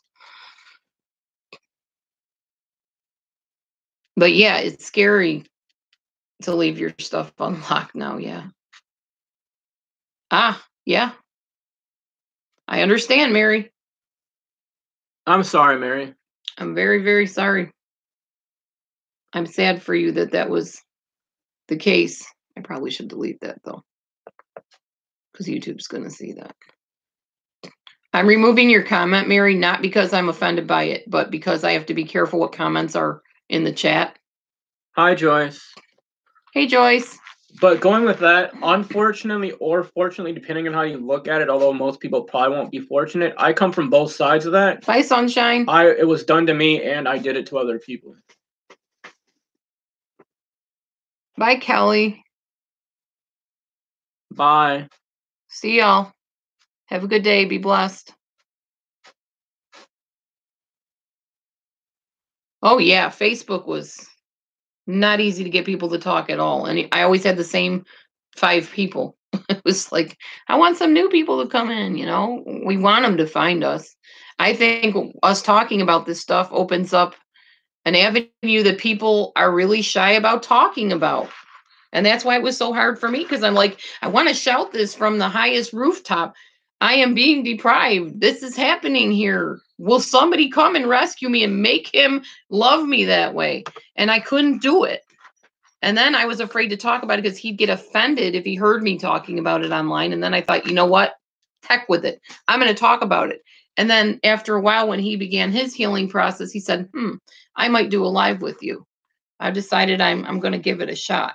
So then he kind of got his feet wet and decided, this isn't so bad. You can keep it. Well, it's up to her. But I mean, to me, you can keep it if you want it. I mean, you've been a good moderator. There's no reason you can't have more than a moderator. Yeah, do you want to keep the wrench? If not, I'll take it off of you, hon. I only did that because I needed somebody to deal with that person. Yeah, I don't even remember what the person was saying anymore. James. I don't either. I have short-term memory loss, so whatever they were saying in here, I'd really have to think about it. Oh, okay, now I remember. Yeah, that's how my brain works, too. He was upset because I was defending you and... Oh, yeah, and we were associating with somebody. Right. Yeah. See, and that's one of the reasons, just going back to that for just a second, why I was afraid to come on here and talk, because it's not so much I don't have a filter, it's that I don't take people's crap like she does. Not that she takes it, but she deals with people's crap in a more diplomatic way than I do sometimes. For me, I'm just going to tell you how it is, and if you don't like it, oh well, goodbye. Because I've dealt with it my whole life. Well, and that was one of the things, KK, not to change your subject, but to change it because I was responding to that. one of the things my husband asked me about when we talked about the situation was how often. And I said, you don't understand. If it happens spontaneous, it's not something I long for. Oh, so it yeah. can happen whenever. So and he wants to limit it now, basically. I need a goal to reach. It has to be specific, which a goal should be normally, but this should come spontaneously, in my opinion. Yes, you may. Okay, so what she's talking about is at that point, like I said, it needs to be goal, or like you need to tell me what the minimum is. So then with that, she said, well, it's something that just happens. It's not something that you plan. And what we came to, which I think she still agrees with, she can let you know on here, because she's always real on here and never changes her mind on here, that once we do it that once or twice and it becomes a muscle memory to me, then it becomes spontaneous. Like I'll spontaneously not combust, but I'll spontaneously like hold her hand, I'll cuddle with her, Sorry, Kelly. I hope you feel better. Yeah, I hope you feel better too. I'll like push her under the bed over me, which is always a bad idea because it hurts me. Not that she's not skinny and beautiful and light, but like we decided that I let her know that once that happens, it's going to be like everything else in our life, and it's going to become natural. It's going to be more spontaneous, and it's going to happen like a lot. It's just I got to get back to that point, you know, or get to that point for the first time. Yeah, it has to become a habit, basically. Because I mean, I still got some guy parts and like some guy urges and stuff. I'm still a guy on the inside. So I mean, once it happens, dude, you know, boom. She's gonna regret ever saying that she wants it. Telling you, for real. Alright? Sorry. He's gonna be OCD about it. Then I'll be in trouble. That'll be my new obsession. Then I'll be in KK's shoes. I'll be able to sleep then, though, right? That's what they say. That's what always happened in my first marriage. Maybe that's why I can't sleep now. Been telling you that, and you're like, no. Yeah. It uses up all that adrenaline, and then you waste it, and it's like, whew, I'm exhausted. But you feel better, and you're happier. Excuse me. Excuse me. You're funny, KK. I don't think I'll ever regret it, honestly. I won't. See, Laura never regrets anything she says or does. Unless it inconveniences her at some point. That's why people think I'm narcissistic, because I am very at times self-focused, and I encourage other people to be self-focused because I see so much of people being others focused and neglecting themselves. So I tend to lean more towards that way than the other way. I do that with a lot of my appointments and stuff, Jillian. But with this, so far it's worked because we planned like recently. It has over the years. There were times planned like we hold each other naked and all that other stuff. Naked. Yeah, I didn't want to say the whole word. Okay. I'm allowed to cut letters out of words because I'm an American. Land of the free. Okay, home of the brave. But anyways, I don't know, dude. I'm lost. Okay. No, you were just saying we go through steps now. Right, like with the getting naked together and stuff like that. We never used to do that a lot, but we do it every day, and it becomes a muscle memory. We do it for like a week or so. Like we get the whole thing planned out. And yeah, we are KK. Yeah. So yeah. So yeah, we are doing it like step by step. And I even was nice to him and gave him a whole month for each step and broke them down like way down in steps. So like and pieces sometimes of steps. Me being the what might not seem but definitely am random spontaneous person, I sometimes do things out of order and do other things too. Yeah. I find it fascinating that somebody might be live streaming this. Again, hi, whoever is watching this right now. Live streaming or after the fact. We don't mind it. I mean, we're on live, so why would we care if somebody's watching it somewhere else? Like I like reschedule appointments and call out of work a lot because of like I talk myself out of it because of my anxiety and everything else.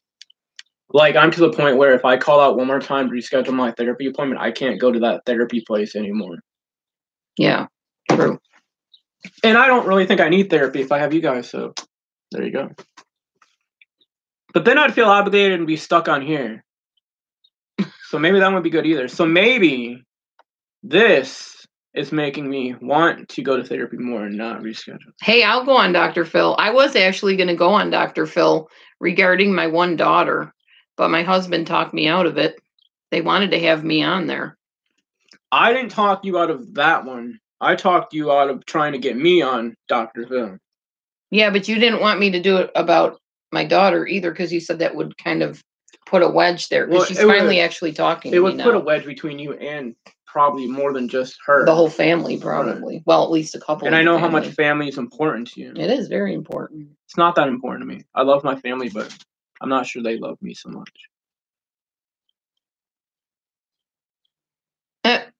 Not necessarily, KK. I have a way of getting people to talk. KK, for reals, all right? I say that every day, and look at how stinking often I'm talking on these stupid things. You should try it, KK. See if you like it. Like, I really, you would not know from this, but I'm a shy person. I suffer from social anxiety really bad. I do not talk this much. In a whole day, just between me and her even, I may talk like 2 hours worth in a 24-hour period between work and everything else. Well, and it's funny because, well, not funny, but ironic, because if you think about it, this makes sense. He's seeing words and he's seeing you talk to him in text, but he's not literally with you physically. So that's kind of a protective Joyce, thing. It's interesting because I was saying this earlier on this live, I think, that it's good to feel that because, like, I've never really had friends or people I could talk to, or, like, I've never really felt like part of the family, so... Jillian, that's cool. Unfortunately, it's just sort of becoming my family, so yes, like everybody else, I'm becoming addicted to YouTube. Oh, honey, fellow addicts unite. Like, I think me and Laura are going to start our own, have started our own little community away from all the other communities. Yeah, we don't like the drama and the name calling and the bitterness and the angry and the doxing going on and all that stuff. Practice your autograph signature. And I'm really good at that because people say I sign like a doctor because mine are scribbles, for real. Hey, and by the way, as I've said many times, and I'm pretty sure my husband's okay with it too, if we get like donations or subscriptions from people subscribing, viewers, and even if we go viral, that would be wonderful. I would love that. He might not. He might be embarrassed or whatever, or shy about it, but I'm not shy. I was that little girl at 2.5 years old, still bowing after the song was over in my dance recital, where the teacher had to come and carry me off the stage. So I've never been shy about the fact that I love attention. I love being in the limelight. But going back to what Joy said for a second, I've really felt the love over the last couple of days. It's helped me become more comfortable with myself. It's done exactly what I wanted to accomplish coming on YouTube, is come back to more of being myself, who I really am. Being more open, more creative and stuff. Like I said, I made the box beds for the cats and stuff, the new ones with boxes and stuff, and I completely cleaned a room by myself. My shoulder is hurting today, like I said it would yesterday. Like, I woke up and not even be able to move it. I can move it a little bit now. I can't freaking spell. Hang on, y'all. I'm going to write to this person and see if she will come into my chat, if she's online.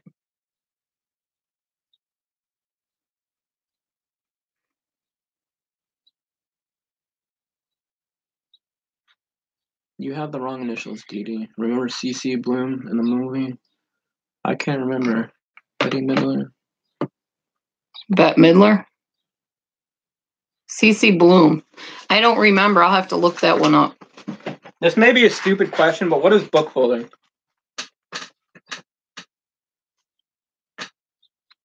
Oh, I looked up book folding. It's kind of interesting. Thank you, Norma. So that's where our balance comes in. I don't like limelight. I think my life is my life, and it's private, and it's my business to tell people my business. And if they don't want me to tell them my business, then they don't need to ask about my business, if that makes any sense about business. And then she will tell everybody everything if she's not careful. I like Billy Joel. I don't care what you say anymore. This is my life. I don't want you to tell me it's time to come home. And I'm more like, you can't touch this. Is that MC Hammer? Can't touch this. Yeah. See, I had it right. MC Hammer. And actually, my daughter was friends with his niece in real life, for real. Yes, you sent me pictures of I'm going to have to look at those later. Okay, what else was I looking at? Oh, Cece Bloom.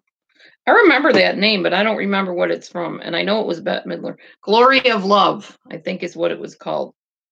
I don't think I've ever seen the movie. Nope. What movie? The Glory of Love? Or is it Beaches? Beaches, they said. Beaches, okay. Mayim Bialik was in it. The girl from Blossom. That's what they were saying. Which I also follow her on YouTube. She has a channel, Mayim Bialik. She's a nice little Jewish girl. Not even little anymore, but she's a nice Jewish girl. I'm Jewish too, so Mayim Bialik, is she the one from Big Bang? Yeah, Big Bang Theory. That's what I thought. Mm-hmm. Which I think they might finally be done with. Yeah.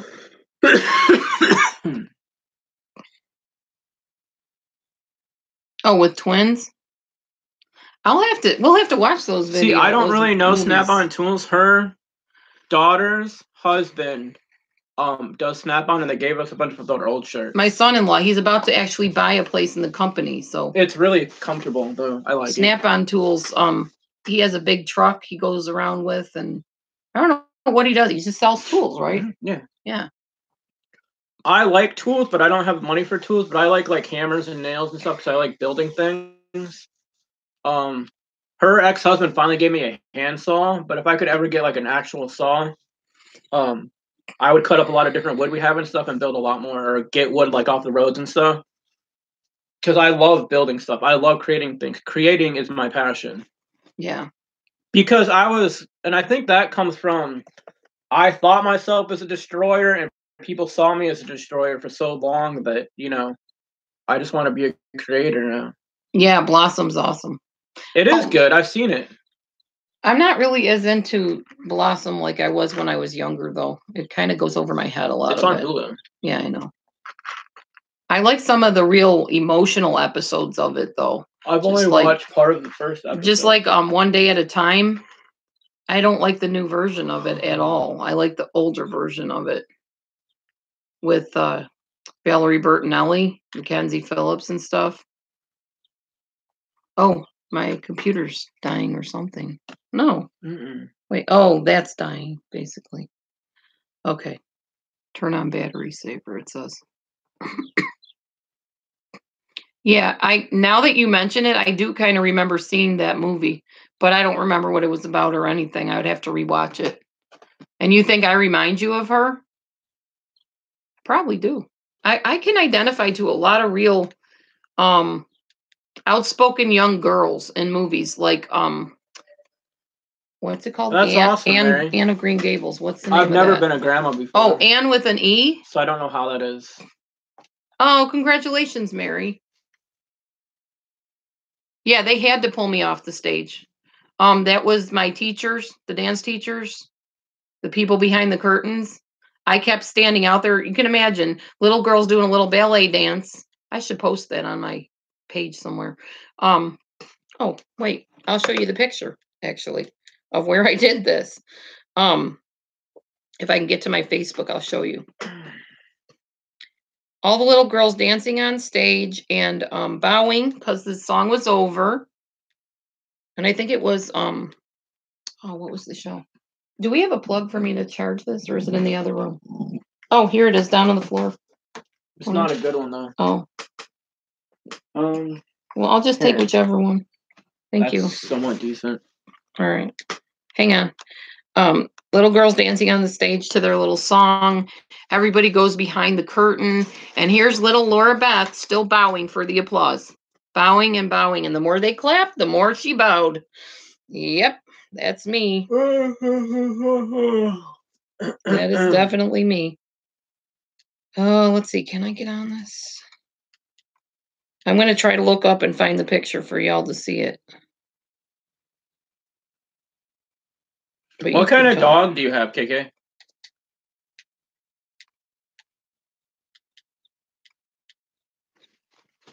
I've always been more of a dog person. I want a Yorkie. I like smaller dogs most times because I was bitten by a big dog when I was a kid, so they scare me. But we had this boxer bulldog mix, Morgan, who was really cool and got me over that. So I like some big dogs.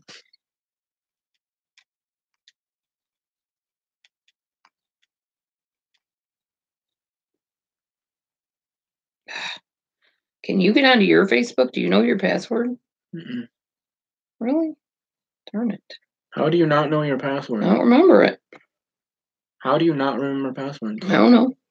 I keep changing it because people hack my system. Mm-hmm. Yet another reason why Facebook sucks. Why do they suck? I'm the one that couldn't remember it. Because it's easy to hack into. Oh, yeah. That's true. All right. Hold your thoughts a minute, people. I need to look something up. I'll be right back. Mm-hmm. I need to use the computer screen, so we can't see you for a second. Just give me a minute. I need to look up a code. That's the only way I know how to get into this thing. Whatever opens. There we go.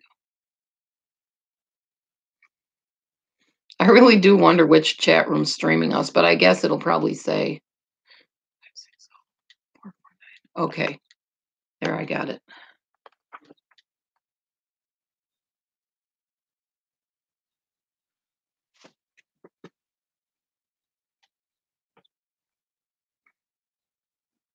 See, and I always use the same password for most things, but I change a letter or number or something in it.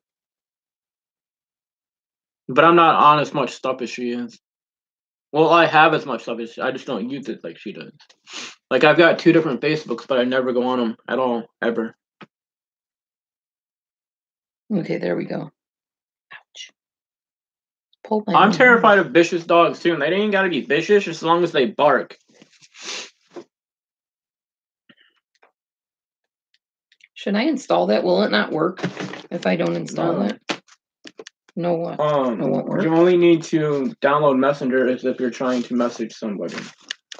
But if you're Well, just I getting was trying to something, because somebody messaged me on there. Or should I not? You can download it.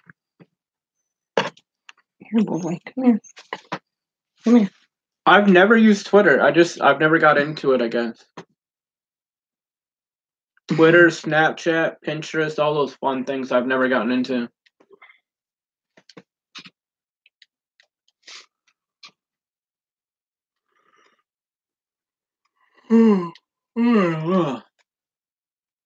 Welcome back, KK. Yeah, welcome back. Sorry, I'm not looking at the board right now. I'm trying to do something. Or at the screen, I mean.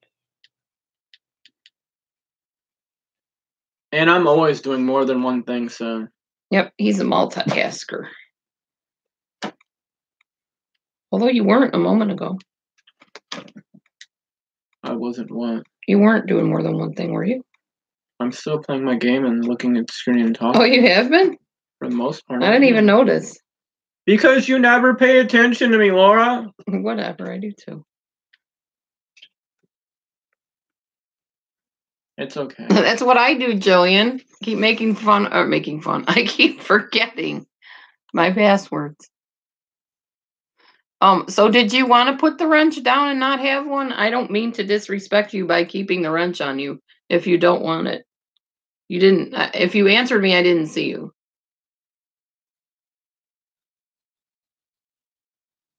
No, I don't want to find my phone contacts.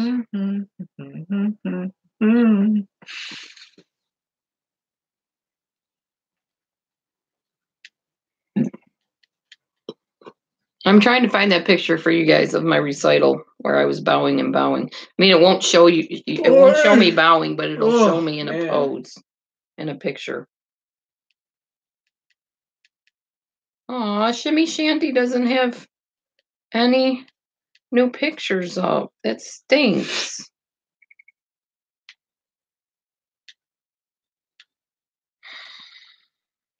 I asked the one lady that's a belly dancer if she had any current pictures, but I guess she doesn't. That stinks. I'm not happy about that. Not pictures, I mean videos.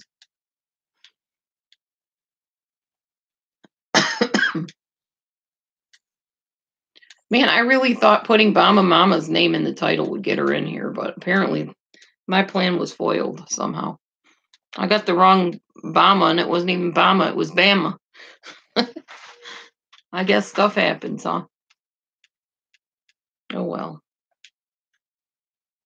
You know, people will say, well, I went into this chat room and all they did was sit there.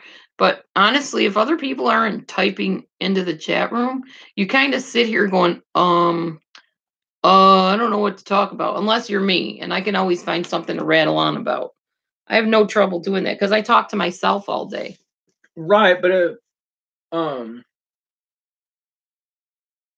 if you're just like, there's nobody in here, or people are in here, they're not talking, then it's hard for me to talk to you. But if there's people there, then yeah. Right. Exactly.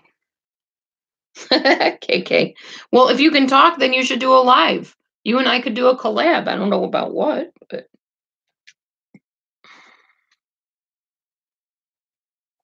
what?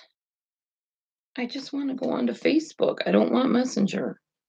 Do I not have Facebook on here? It says I do. It doesn't say you do. I don't have Facebook. I just have Messenger now. What are you trying to do? I'm trying to get to my photos. There you go. Jillian would watch us, KK. Could jump on the bed or turn flips. Sorry. I didn't mean to move it away from you. You can move it away from me, honey. I'm not nothing to look at. Honey, don't say that. Would I? Huh. Well, I don't know. Should we go, or do you have anything else you want to talk about? Just talk. You said you could talk about anything, dude. If you said if there was people on here, you could talk. So come on. Well, I could talk anyway, whether people are on here or not. I just don't know what to talk about at this second because we talked about so much. I told you. Talk about penguins and pancakes. Penguins and pancakes. They don't relate. How do they not relate? I don't know about what either. This AM, I was actually thinking of how you might teach me to belly dance. How much you would charge for a one-on-one. Huh. Never thought of charging. I'm her manager, so just give me an email or a phone number and I'll talk to you about it later. No, I'm just kidding. You can email me. We'll talk about it, though. delusiondispeller@gmail.com. Is that the picture you want to show everybody? If you're serious, I mean... That one right there? No, good God, no. And your pretties? That's my weight loss video or picture that I will be showing eventually when I lose the weight. What, that one? It will be my before and after. Look at Which that one? I don't know, yo. No, my dance one. It's me as a little girl in dance outfit. And for the recital. Run that email by you again. I'll type it in, okay? I'll help you learn how to dance. I mean, I guess if you take lessons from a professional, they're probably going to teach you better than I could. But if you like the way I dance, I'm happy to share with you what I know. Penguins and pancakes. I am a very random person. I can't help but be random. Oh, you're welcome, Jillian. You got to go? Have a good day if you're heading out. Yeah, have a good day. We'll be on later tonight, though, I think. Maybe. Probably. Yeah. So we were going to do one-on-one, like one alternate, go on my channel, but I think we're just going to do lives on this channel and forget about my channel until she screws up and gets this channel blocked again, and then we'll go to my channel. So my channel is just the backup plan, the plan B. Matthew, how do penguins and pancakes relate to one another? You want to know for real? They do, okay? Oh, no, we're not going to go yet. So I don't know what to do for you. Okay. I'll just play with it. Okay. So, I love pancakes. I love penguins. They both make me happy. So that's how they're related.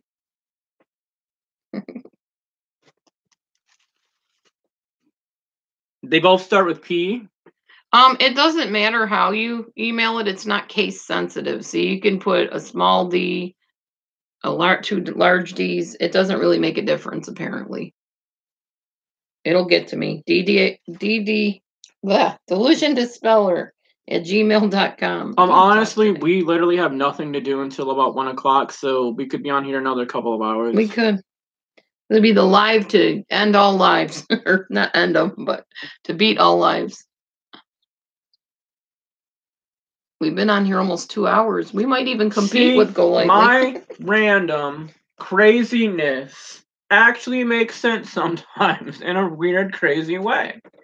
Mm-hmm. I really don't know how to think in the box, so yeah, I always think out of the box.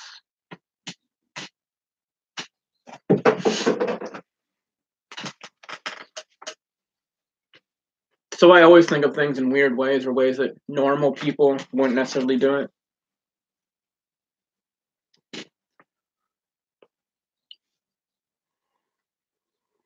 Oh man, it really feels like a weekend instead of a Tuesday. It does. We're not used to having me home. I'm usually at work. It's really nice out today because we've had this window open forever and nobody's complained about being cold. There we go. I had to add something.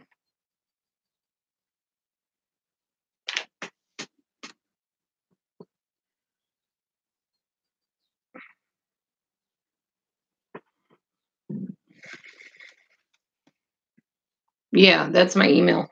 Feel free to email me anytime.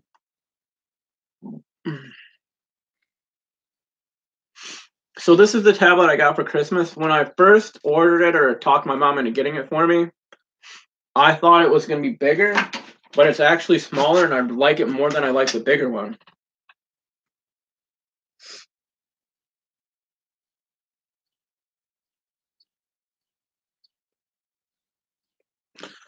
I wonder that sometimes too, Jillian, for reals. Like, I don't see how I'm not like completely crazy or whacked out by now.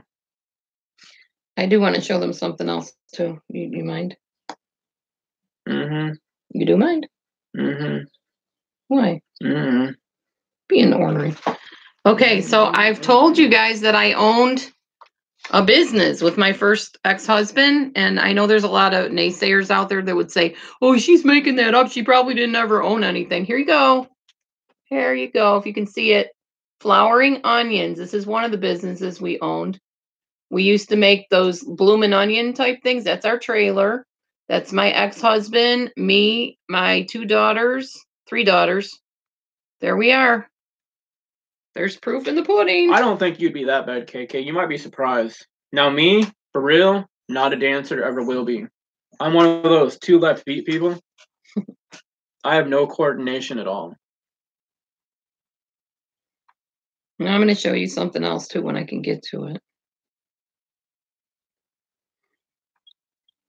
Here's our wedding picture, one of them. I've never had a blooming onion. Oh, we sold all kinds of stuff. Walking tacos, hot dogs, hamburgers, all kinds of stuff. What's that? Oh, okay. I'm trying to find that dancing picture for y'all to see. What? Seriously? What dancing picture? My ballerina picture. My bowing and having to be carried off the stage picture. Mm-hmm. Maybe it's my profile picture? I don't know. Timeline picture? I don't know. It's got to be in here somewhere. It's really hard to do this on a tablet. Can sympathize with people that have tablets and say it's really hard to get into stuff.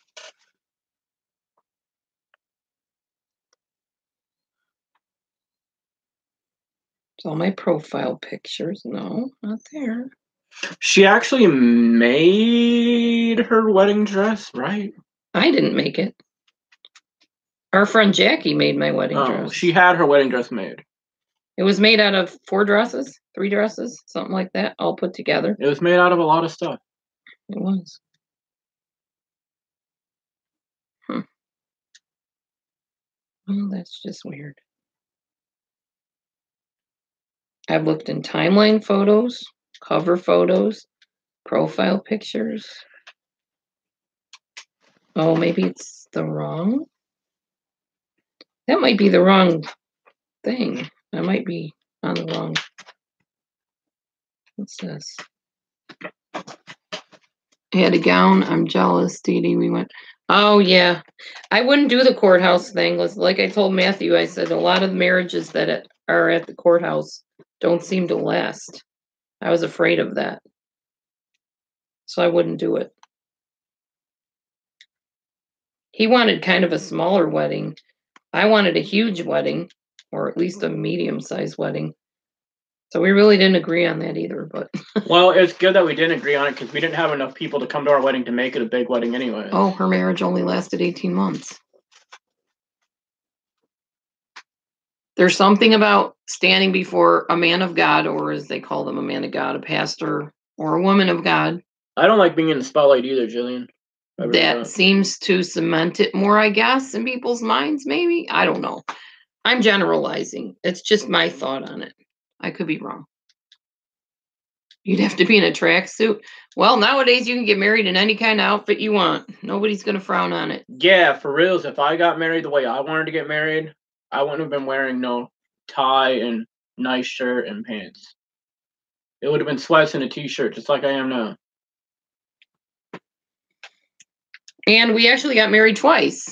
We got married once by a woman pastor, and after that by my spiritual father, David Mahon. You sometimes see him come into my lives on Facebook, but I don't think he knows about my lives on YouTube. I should probably give him a link.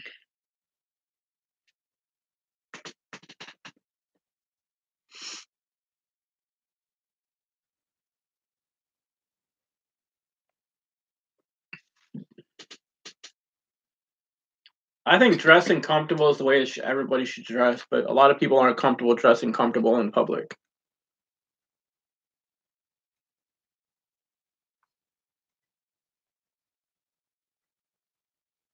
I'm sorry he wasn't the one.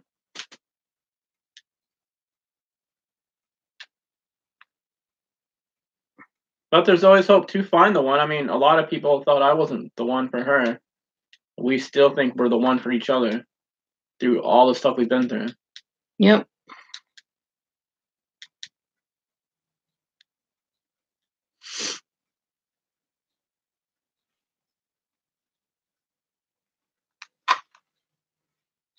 Mm-hmm. If you would have had advice from a preacher, you would have run for the hills. Oh, okay. I see. Gotcha. Well, and yeah, preachers don't know everything. And sometimes they can advise you the wrong way. They're just humans. Once was enough for me too. So if this one ever ends for whatever reason, yeah, I'm done. Yeah, I need this. And me, I just loved being a wife. Honestly, I loved being a mother and I loved being a wife.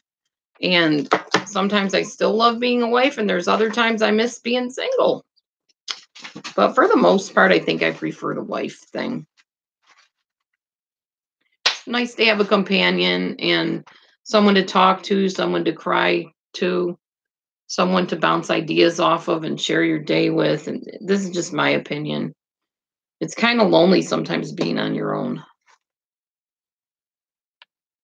Hey, if your one does break in your house, it might work. I mean, there's people that marry their stalkers and stuff like that, and it ends up working, sort of. Yeah. Did you know that the lady from ABBA, you know the group, or ABBA, however you want to say it, you know where I'm talking about. I've been cheated by you since I don't know when. Yeah, that one, ABBA.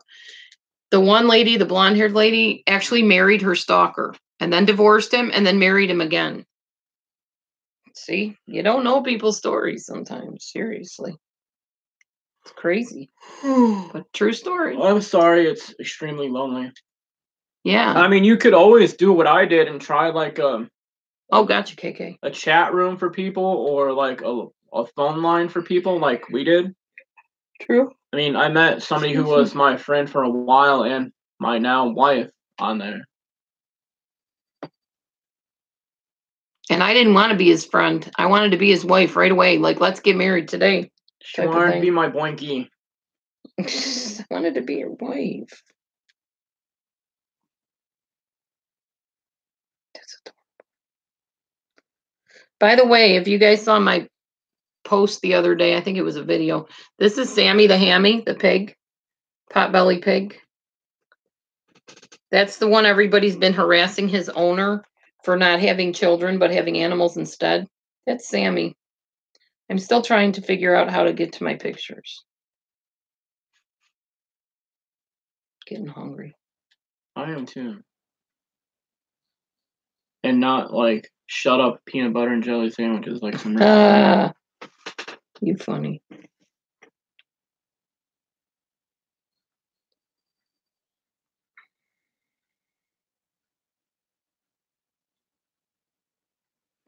You know, I always used to think that too, but you people think I'm interesting and not boring, so I'm guessing you're not either, Jillian. Jillian. I just read what she said. Might make her life. I think I'm very boring.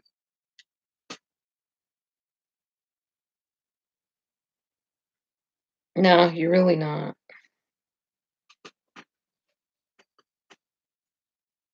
He's not boring at all. No, you're really not. She's just trying to put up a nice front on here. Oh, I'm signed in as Matthew. Maybe that's why I can't get to my photos. Maybe, honey. Maybe. I don't want to be signed in as you. I want to be signed in as me. See? She really doesn't like me. I do. She like don't want to you, be signed in as me or nothing. I do like you.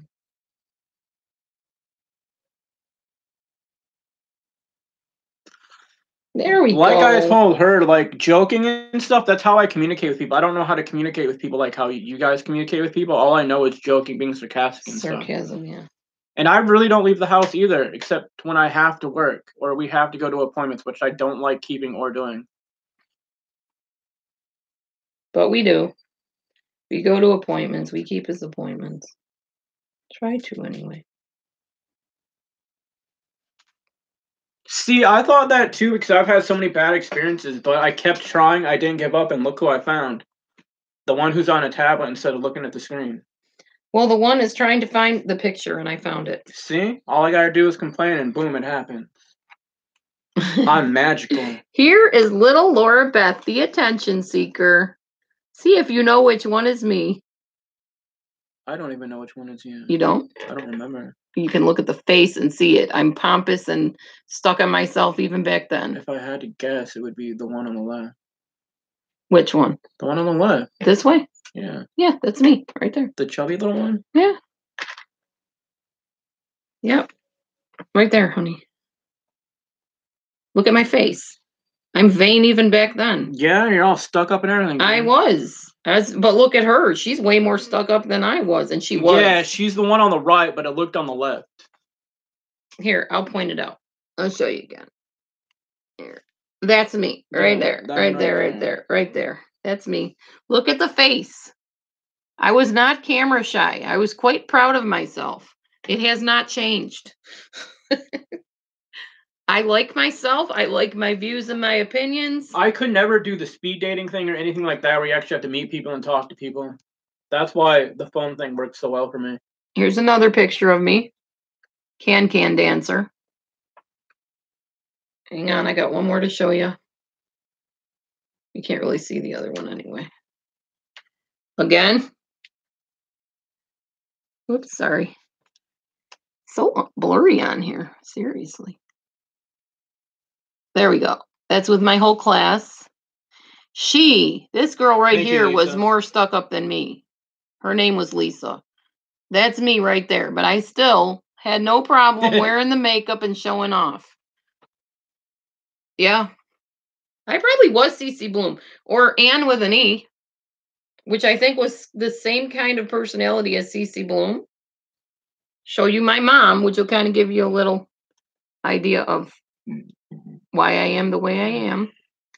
There's my mom making sure my veil is totally on straight. My mom would get so mad if she knew I showed this. Sorry, Mom. You are who I came from, and I'm proud of my heritage, so I'm just showing it off. There you go. Here's one more of me dancing. In this one, I was at my heaviest weight. That's me right there with the bulgy belly. Clogging. I was a clogger. That was after I was an adult, though, not a kid. So apparently, my wife thinks foxes are badgers. What?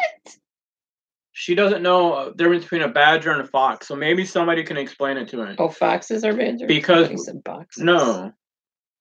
You think foxes are badgers. Because we were watching the show, Annie with an E, and she saw this fox, and she's like, oh, it's a badger!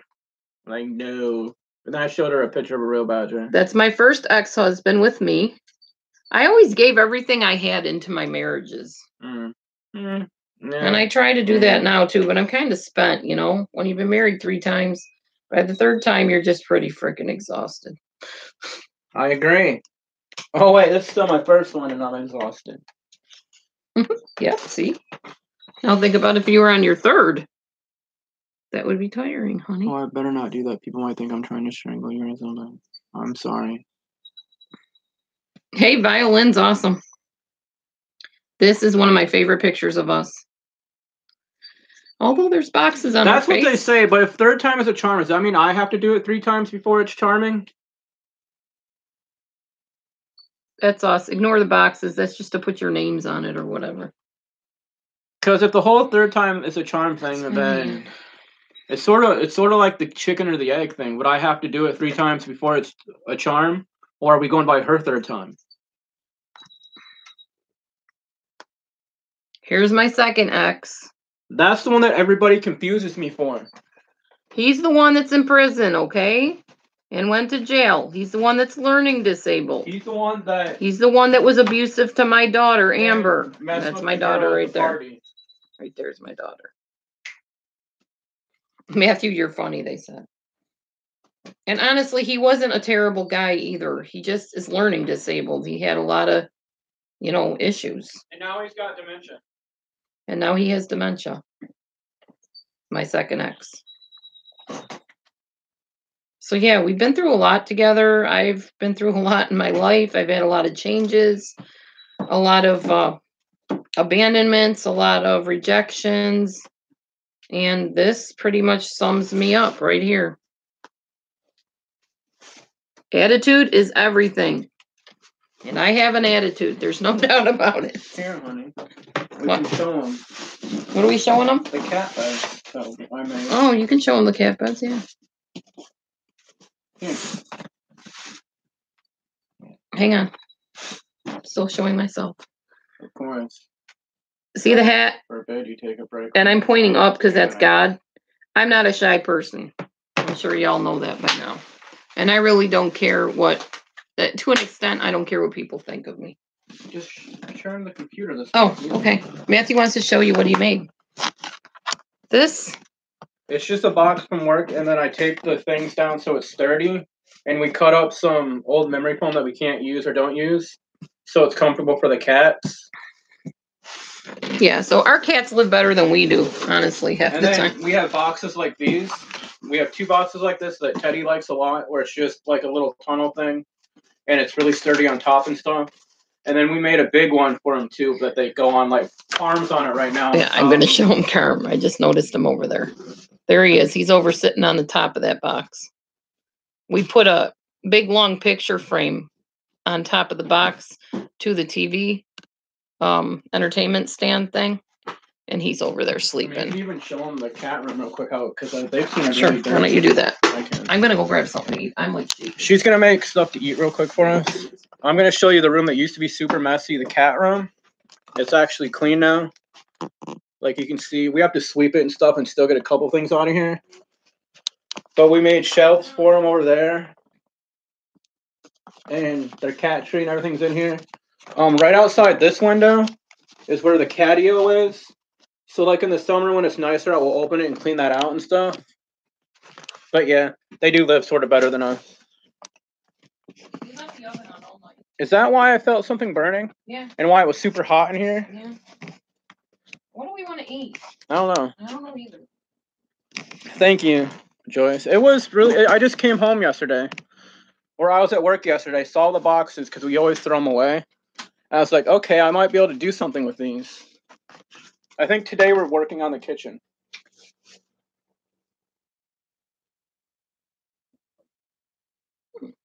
stir fry. Do stir fry. They do, especially Mimi, the skinny, sleek one. She raises her tail a lot, and like with a question mark and stuff. Karm does a lot too. Teddy's tail really never goes up that much, but we know he's content. They love him. Like, Karm was using the top of the one. He was inside it, a couple of times. We feed Teddy in one of them because they always try to get his food. So now he can be comfortable and stuff and eat.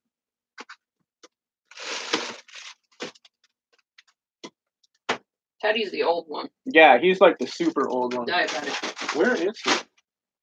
Probably outside enjoying the weather. It's beautiful out. In the sun. Yeah, but sometimes he's not like the other cats and he can't let us know when he wants in. Right. Check.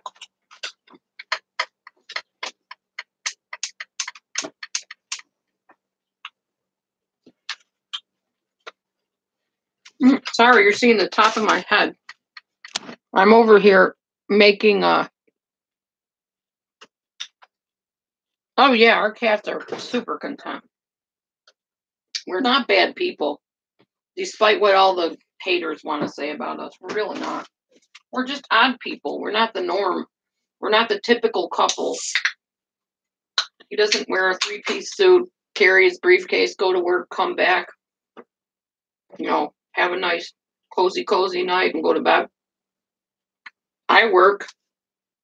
He works too, but I do the most of the work at the school. And I come home.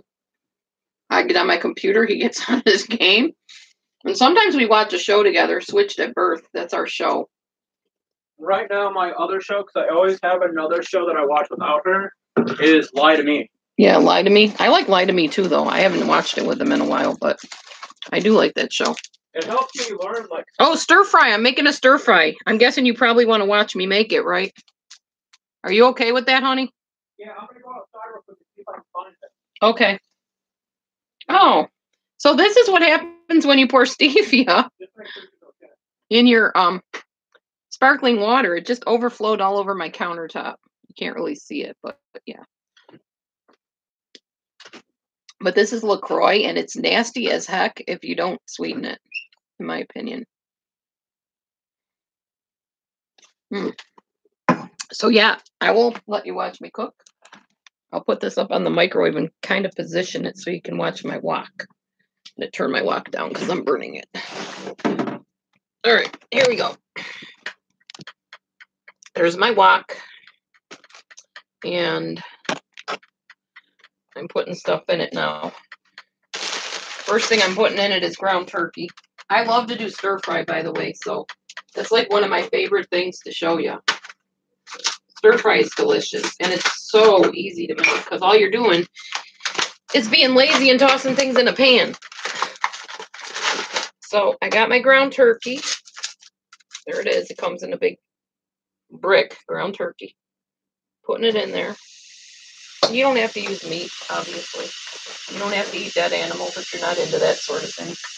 I respect whatever y'all do, you know.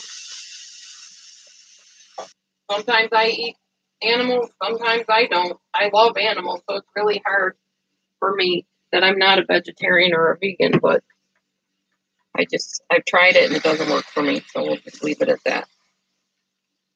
So I'm putting water in the pan with the ground turkey, let it cook. We'll probably talk to you while I'm waiting for it to cook here. Because it'll take a while, obviously. It's not going to be one of those ready-made cooking shows where it's all cooked up and I just throw everything in. I've got to wait for it to cook, so. He's fine. He's on a real outside. I am going to find something else to eat, though, because I'm still hungry. So. What? Eat it tomorrow. I said, I'm going to eat a donut. Oh, a donut. Oh, I want one. Please. There should be. What? You've been eating them all night? Honey, no. Do not eat them all night long. These are our weakness right here. Little Debbie donut sticks. Yummy. They're not Little Debbie, but you get the point. No one is given a rule book on how to live a life, and even if we were, we probably wouldn't read it anyway. That's what Jillian says. Mm-hmm. Yeah, I'm cooking, but right now the ground turkey is cooking itself. So, well, not cooking itself, but it's cooking. So I'm just chatting while I'm waiting for it to cook. You know, it takes a little while. So we're eating donut sticks and talking to y'all. Oh, you don't want it on you right now? Okay. Oh, you're eating. Duh, sorry. I don't mind eating on camera. My husband minds eating She on doesn't camera. mind shoving stuff in her face with people watching. No. She used to do it for real, like for money. What? Ain't that what you told me?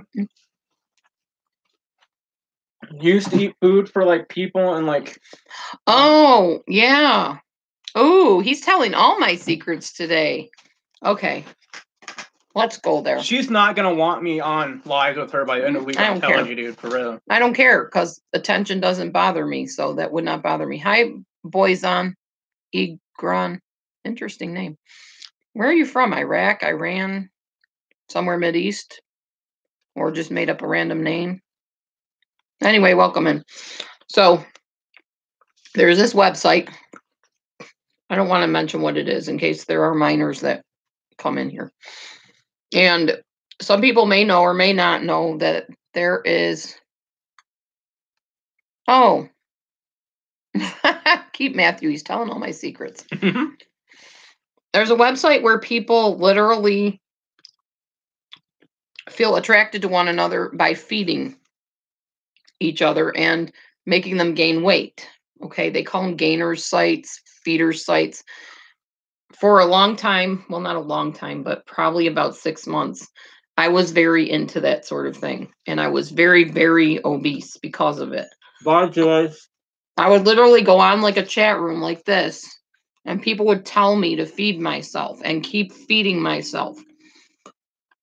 It's not a good thing. It's not healthy. Obviously, it's no different than anorexia. It's still an eating disorder. See you, Joyce. Oh my gosh. How rude. Thank you, my moderator. But because we tried something like that, but it just didn't feel right to either one of us because I don't like fake. So we never did it after that. Sorry if I wasn't supposed to answer. You're fine. KK's getting one. Hang on. What? She's getting a lunch. Sorry. Sorry about that random weird laugh. My mind just went somewhere else. Anyhow, around Christmas time, well, years ago when I did this thing, I realized it was becoming a major problem and broke out of that. There was one guy that insisted that I kept eating and eating and eating, and I finally said, I'm not doing this anymore. I deleted the website. I got off of it. I totally abandoned all of that stuff. It annoyed me too. I brought it to her attention, but I have this bad habit of answering people anyways. No, time them out. You don't have to apologize. That's why I gave you a wrench. See, my room... I don't want that in my room. I'll be right back. Yeah, my room was meant to be a safe place for away from all the drama and stuff. And... Same with mine. Right. Sometimes she's had drama come into her room, but I think since I'm on it now, and she just got her room back, she's more forcible with the no drama than she was before. And she wants to respect me and keep me on here too, because she loves me. Is he in here? No, he's outside. He wants to stay out there? I guess, yeah. All right. I picked him up just to make sure he didn't have anything on him or anything. He's okay? Yeah. All right. Because he doesn't really, he's not vocal like the other cats, so sometimes he'll get like ticks or other bugs or fleas or something and not know or let us know. Right, because he's old. So I check him every once in a while. That's why I don't like him going outside, but it's still cold enough that he doesn't get anything, and he stays off the ground. Because we have railroad ties around our house. But I think at least I hope part of her reason is because since this is going to be our room now more, and she wants to keep me on here, she wants me to feel safe and stuff, that's the reason why she's pushing it more too. Mm-hmm. Not just because she cares about herself. I feel safer with him here, honestly. She's been trying to get it done for 4 years or 5 years.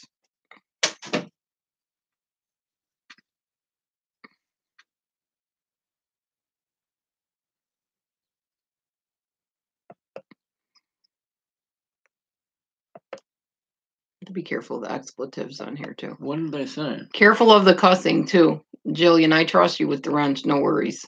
I'm just trying to keep everything cool. Keep on typing. Oh, okay. If people don't like people, sorry I didn't put it in like. Yeah. No, you're okay. It's just like, that's what I'm saying though, right? If you don't like something or you want to complain about something, then why go into the room? It's stupid. See, now I'm going to start doing explicit because I get passionate about this stuff and it annoys. Yeah. I was going to say ignore at the same time. It annoys the heck flip out of me. Like, I do not understand why people just can't get along. If you can't get along, then why not just go mind your own business like I told that dude earlier? If you don't have something nice to say, don't say anything. Yeah, I understood what you said too. I just didn't see it. There's Carmi hanging out over a drawer like he does. You walk in at any given moment, and that's how he sits in the drawers with his paws dangling over the drawers. But this is not directed at any one person. But there have been people where it said they were drama-free or drama-free rooms and stuff and still have a lot of drama. This is going to be a drama-free room. Yep. We mean it, darn it all. I type fast too, and like when I type, I don't pay attention when I'm typing, so there's like errors and word letters missing and everything. So this is when I married my second ex-husband. As you can see, I was happy. We were happy. But when his true colors showed and his learning disability got the best of him, or the worst, and he went to jail, then I had to shatter that illusion that there was really nothing wrong, because there was plenty wrong in that, obviously. Here is proof that I graduated from college, which you can't see my face. I guess that's kind of better. What? They don't need to see your face. You funny. There we go. That's actually on my picture on YouTube.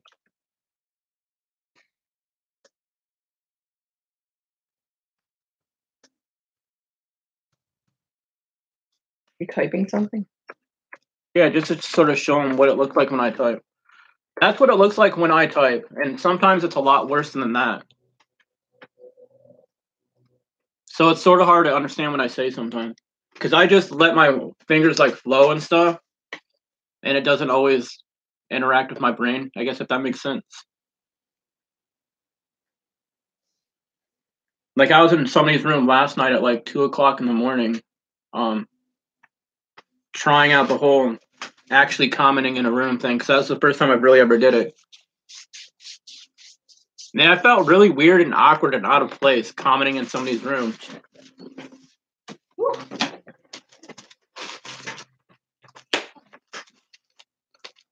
I don't eat pancakes anymore either.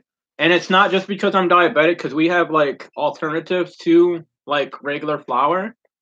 But it's just something we don't really ever do. It's mostly like eggs and omelets and stuff in the morning. And I usually don't eat until like, because I work 6 to 10. I know. Like when I read it, I don't even understand. It's like a foreign language to me or something, even though I'm the one that wrote it. But like I work 6 to 10 in the morning, 6 to 9, 6 to 11, so I don't eat until like after that, and it's usually just something from work that doesn't have meat or shell or anything with it. But when I'm here, I still try to not eat until like after 11 or whatever, because I try to do the intermittent fasting thing, or not the intermittent fasting, the intermittent. See, I can't even speak. Whatever the word is, fasting thing. But I'm more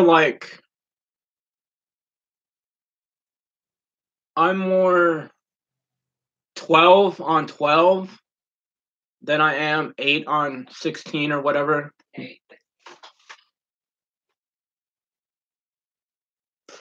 You're right. See, that's what I do too, Gillian, for reals. Like I'm a maybe picker is the word, but I'm more of like a forager or whatever. Maybe forager sounds the right word, but I just like I grab at something like during the day and stuff, like a sandwich here or a pickle here or donut stick here, or something like that. You're a grazer. Yeah, grazer. That's what it is.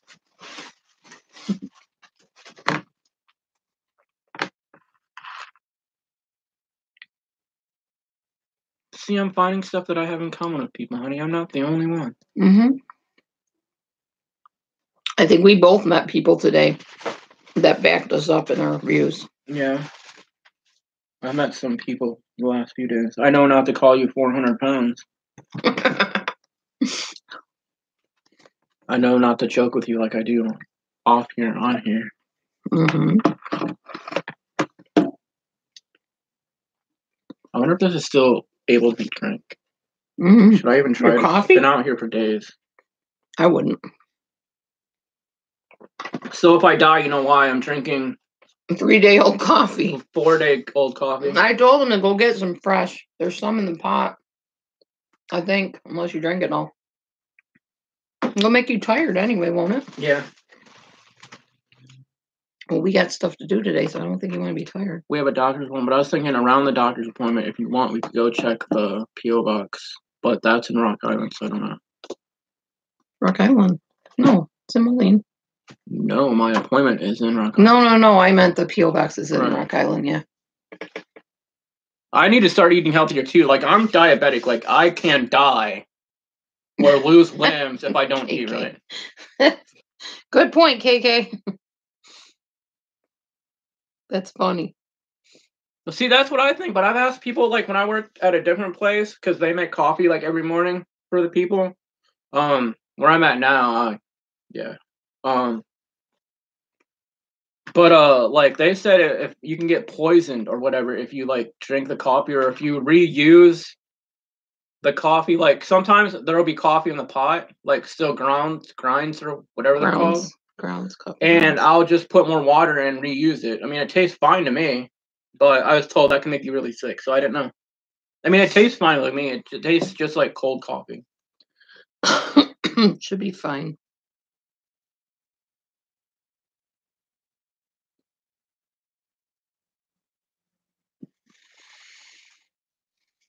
Man, I can't believe Bama Mama did not come in here this whole time. She had to have seen her name. It's whatever.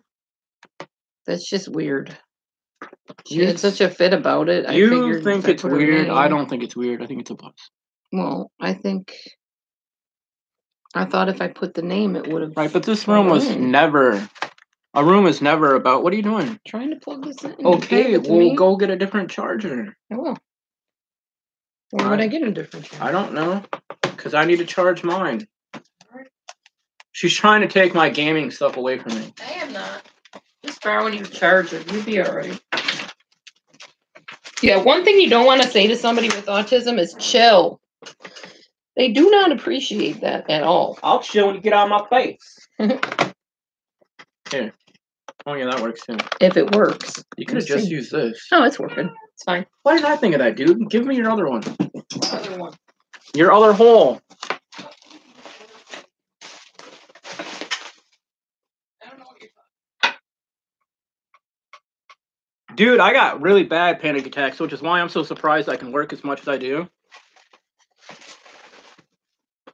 And for panic attacks can be many different things, I think. But for me, it's hard breathing, lightheaded, dizzy, shaky. Sometimes it gets so bad that I black out and stuff. Irritable. Yeah.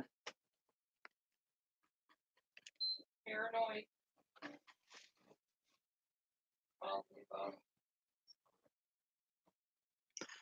You have to do what you can do, Gillian, for sure.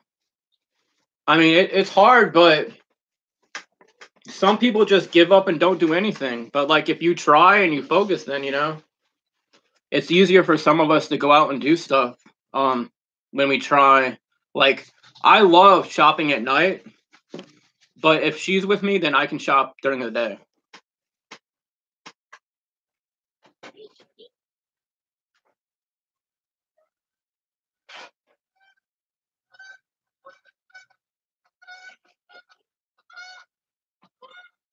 It took me forever. Like, I'm talking years and years and years, like 20 years before I started caring about myself. I didn't start caring about myself until I had a reason to care about myself. And caring about yourself to care about yourself is not necessarily a reason to care about yourself to some people. Like for me, like I had to marry her before I had a reason to care about myself, because I wasn't caring about myself for just myself. I was caring about myself for somebody else also. Sorry if I speak fast sometimes. It just, I'm trying to keep up with my head.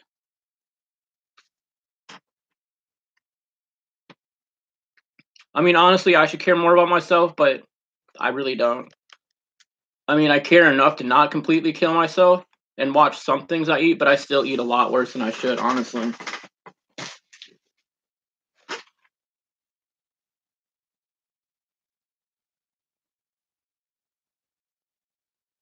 I mean, it's easier to make excuses than it is to actually try, at least for me.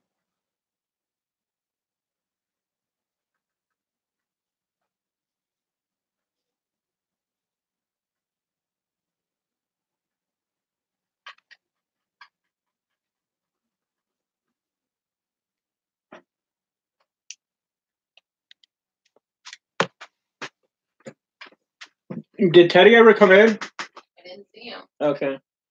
Maybe a Karma in here, but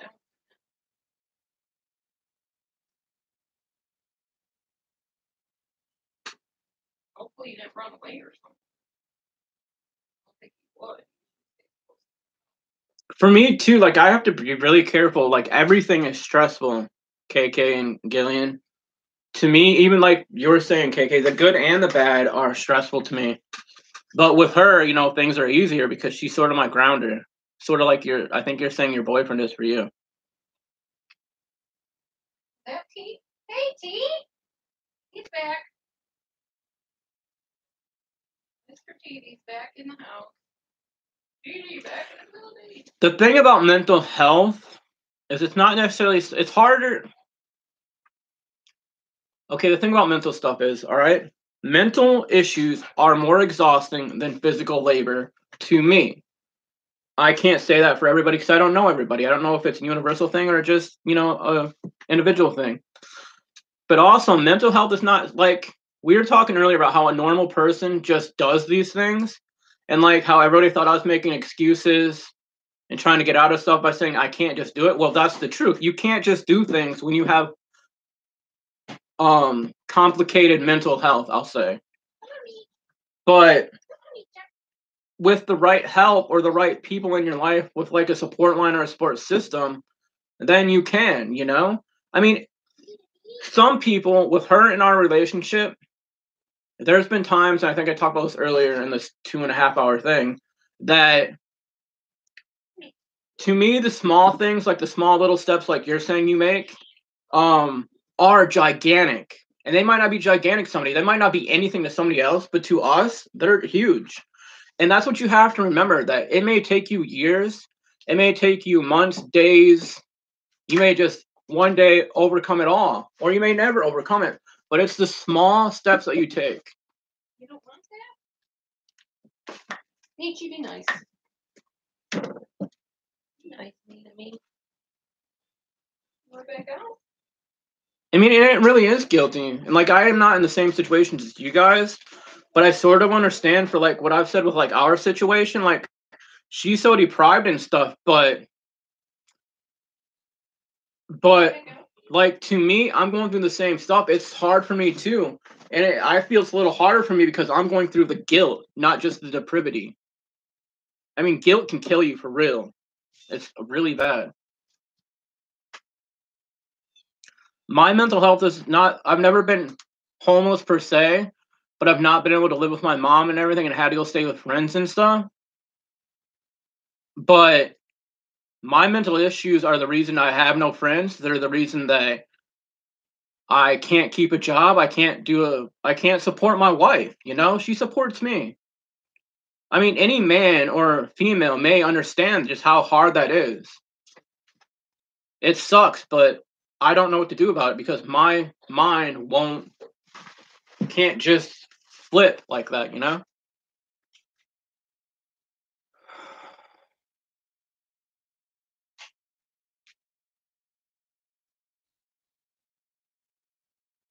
And we discussed it yesterday, Gillian. I think you were in there, or you might not have been, or it might have been a different day. Some addictions are positive addictions and can help you and not harm you. Like my video game playing is a positive addiction. It's something that helps ground me. It helps control me. It helps understand me, or not understand me, but it helps me and it gives me time to focus and think of stuff through, you know? You're not really talking about depressing stuff. You're talking about, you see it as depressing stuff. I see it as you trying to heal, you trying to understand something, you trying to change or get better or understand something, dude. That's not depression. That's overcoming. That's love. That's positive. Maybe I'm just weird, but that's how I see it. I would make a good therapist.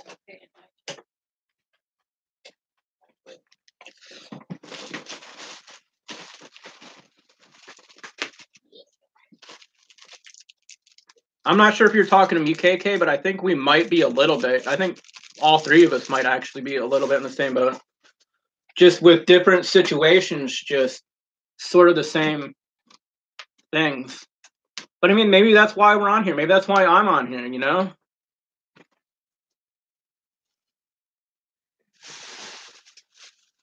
That's what I was just saying to myself. What? I really would make a good therapist, but because of my past, I can't be.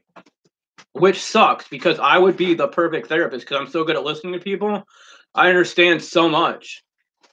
That's why I told you need to go online and start helping people. Well, that's what I am doing here. No, you are. You are excellent. Yeah, and maybe that's why we're on here. And none of this would have happened without all the stuff that happened before. Yeah, but don't tell anybody on YouTube that you're doing any therapy, because that's against the law. Apparently. Yes, just so you guys know. Okay? I have no degrees or nothing. I just have street smarts and personal experiences, you know? I talk from my heart and my mind and what I know about myself. I only guess about the other stuff. And we're not, KK. We're just talking. But some people on here, like my wife said, will see it as something else. They make a big freaking deal about it. Because somebody else, you know.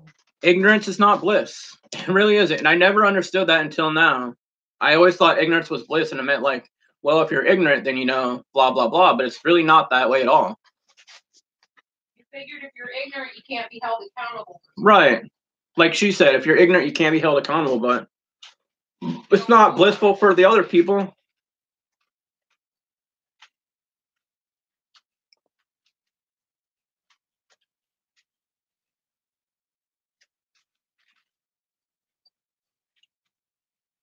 It's not good that people go through bad stuff, and it is good that you can find people you relate to. Like talking about me, this is really awesome that I can find people that I can relate to, but it sucks that you're going through it. But I don't know, everything happens for a reason, maybe.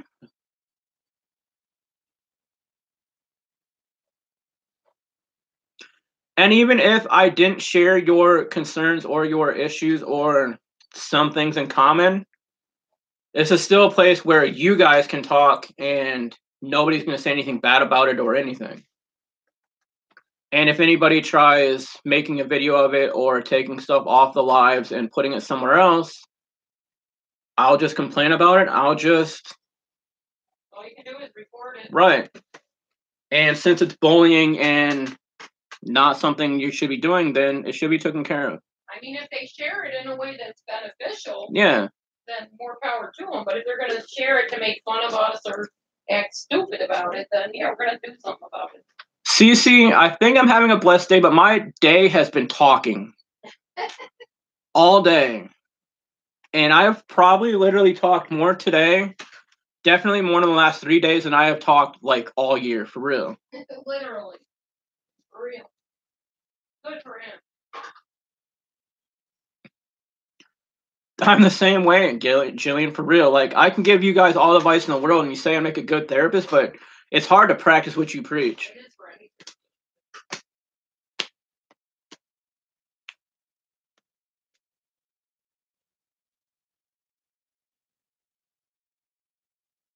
It is good talk. Me and Laura talked personally for like 2 hours, 2.5 hours. Like, we literally woke up talking this morning.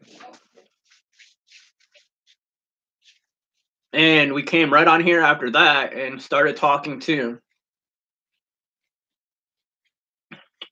And I agree, KK. It is Good. And it does feel a little strange. Like, I'm so used to YouTube channels having like subjects and stuff, but for the last 3 days, her channel's been sort of an outlet for me, which has been an outlet for other people, which has been a really good blessing and healing moment for a lot of people, and brought a lot of understanding, not just to you guys about yourselves or to yourselves about other people on here, but also to you people about me, you people about her, and for me and her.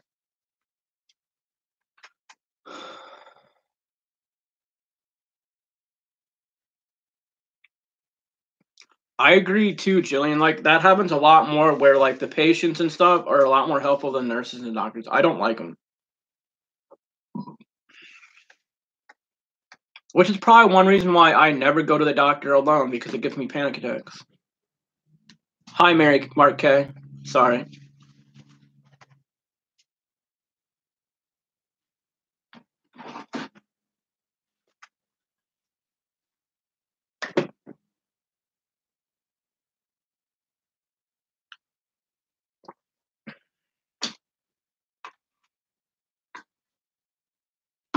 Yeah, sorry about that. I didn't see the K right away.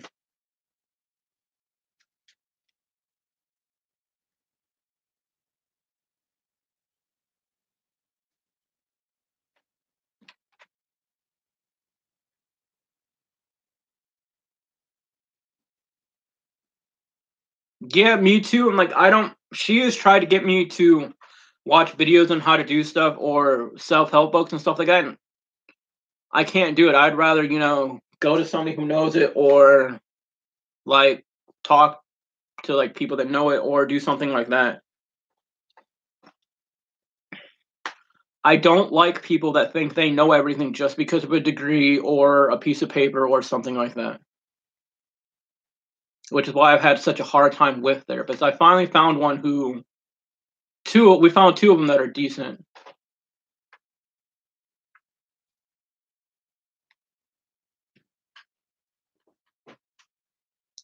Right. KK, I agree too.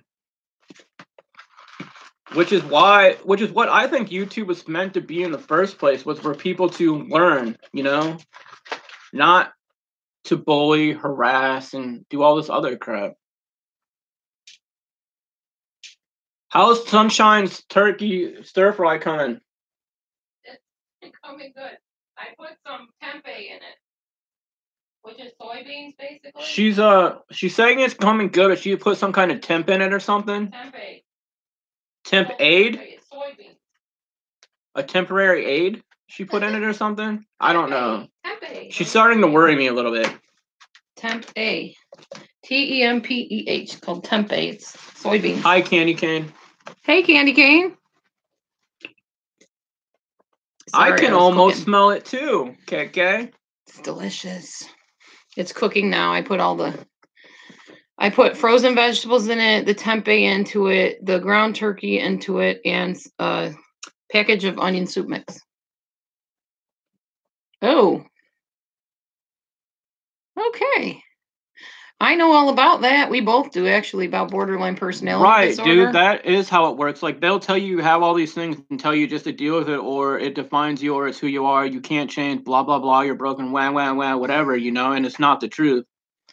Well, and the first part is admitting that you have it, knowing that you have it, because you can't change what you don't acknowledge, like Dr. Phil says, and I agree with that. Or like what happened to us with me. Like, we were for years trying to figure stuff out and fix stuff that was never the problem. And you have to find people that are objective, that will tell you, oh, lady, you're just like really exaggerating this. It's not that bad.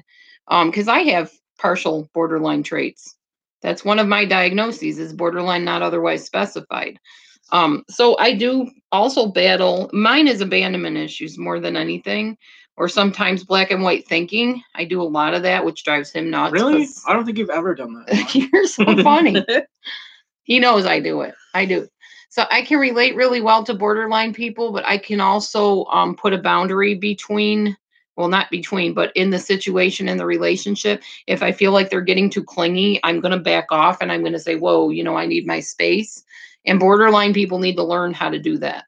That's something I learned over the years from being on the other side of the situation where somebody was clinging to me rather than me clinging to them.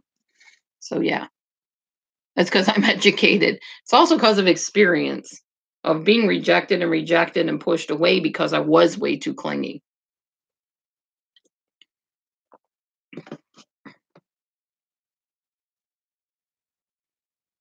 Oh, we know about that too. Right, Jillian, that's what I said too, like earlier, like there's different communities of people, like oh, hey Marissa.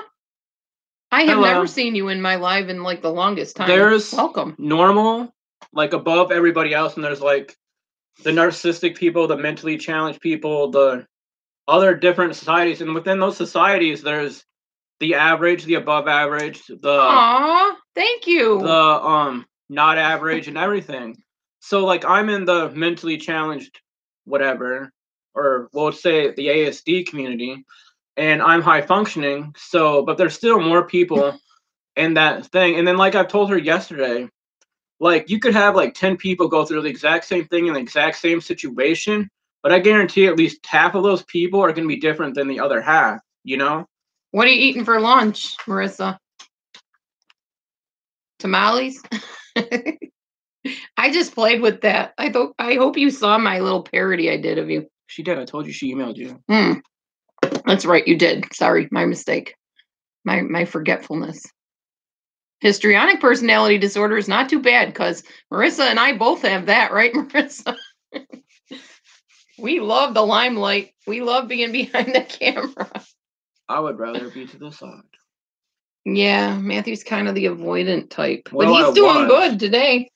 He's stepping into our shoes, Marissa. He's been doing most of the talking on this. Y'all trapped me. We trapped him. We tricked him. What's the description of histrionic? It's Laura Beth. It's Marissa. It's both of us in our own way, right? Histrionic are people that when they walk into the room, all eyes are on them. They draw attention to themselves, and they love the attention. They thrive on it. We love it. In fact, we feel the best when we're talking to lots of people or even just a small group and they're listening to us. We love it. This is going to be completely the wrong analogy, but they're like the puppets. I'm like the puppeteer, the person behind the attention seekers. Yeah. Yeah, to an extent, I'm an attention seeker. I don't think I always seek attention. There's times I want to be by myself, and he'll tell you that. There's times I like to be. I'm like that too, Jillian. Like I push people away. Like I'll even push her away sometimes. But like I would rather have nobody in my life than have a chance of having people be stupid in my life. Yeah, I hear you, Marissa. I like a good spar every now and then too. But when it gets really mean and people are really tearing each other apart and people are feeling awful about themselves, then I don't like that. See, I'm weaker than that. If it's teasing, I love that. I'm weaker than that because I only love positive attention and I barely love that. You have to be very secure with yourself. Exactly. And that was why I did that whole garbage people thing, why I kept saying that, because I knew what you meant by garbage people. You didn't mean people were garbage. You meant that in order to hang with you, you have to have a backbone. And it's the same thing for me. I mean, I'm compassionate to an extent, but I'm not going to tiptoe around on eggshells if there's people in there that really should be online with supervision. There are some people that are just super sensitive, take everything very personally, and yeah, they don't handle criticism or even playful teasing very well. The reason that I'm online is to better myself and become a stronger person and get that thicker skin. Matthew's the balance because he's the one that takes things kind of personally and is a little sensitive. Although sometimes he gets his dander up and will tell you like it is and not care. In all fairness and balance, she takes things more personally than I do. I don't think I do. It depends. It depends on the thing you're talking about. Like stuff on here, like I don't understand why she takes some of it so personally, especially when it doesn't involve her. But okay. The things I take personally and I get all ticked off about it is when people misrepresent me, like not playfully, not a parody. I love parodies. They crack me up to no end. I enjoy every minute of it. But when somebody says, well, you didn't graduate from college, you're lying, that bothers me because I know my truth and I know what I live. And I invested $100,000 into that darn college to find out that because they didn't offer me an externship, I can't be in a clinical setting working right now. Which is sort of interesting and gets us in trouble with each other a lot because she says that she only gets upset when she's defending herself. But when I defend myself because of my disabilities or my differences, she thinks that I'm wrong for doing it sometimes. She's titanium. I should send you the video, Marissa, that my daughter and I sang Titanium in. We actually sang that in harmony. It's pretty fun. Your real loving subs are very into the positivity and the good fun stuff. Subs don't like drama. That's why I don't have garbage or allow it. No, I get it. We already had I've got 2 moderators in here, Jillian and Joyce. And if I see somebody else come in that I've known for a while and I trust, they'll be getting a wrench too, because I'm not putting up with it either. I'm not putting up with people bringing up my husband's past and stuff about me and telling lies. I'm not dealing with it anymore. And YouTube is pretty firm that they're cracking down on it too. So I'm done with it. And the thing is, right, Jillian, like, I don't open up a lot either, which is really hard to believe over the past couple of days, especially on here. But I get where you're coming from. It's really hard sometimes, and I don't know.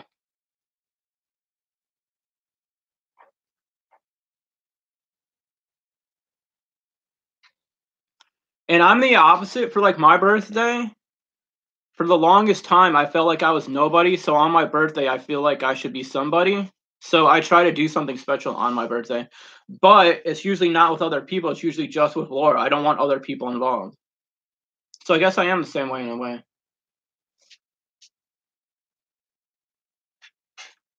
I'm okay with some drama too. I don't mind drama. Like, I watch shows because of the drama. But when it's senseless, mean, bullying, retarded, ignorant kind of drama, I don't like it and want nothing to do with it or to be around it.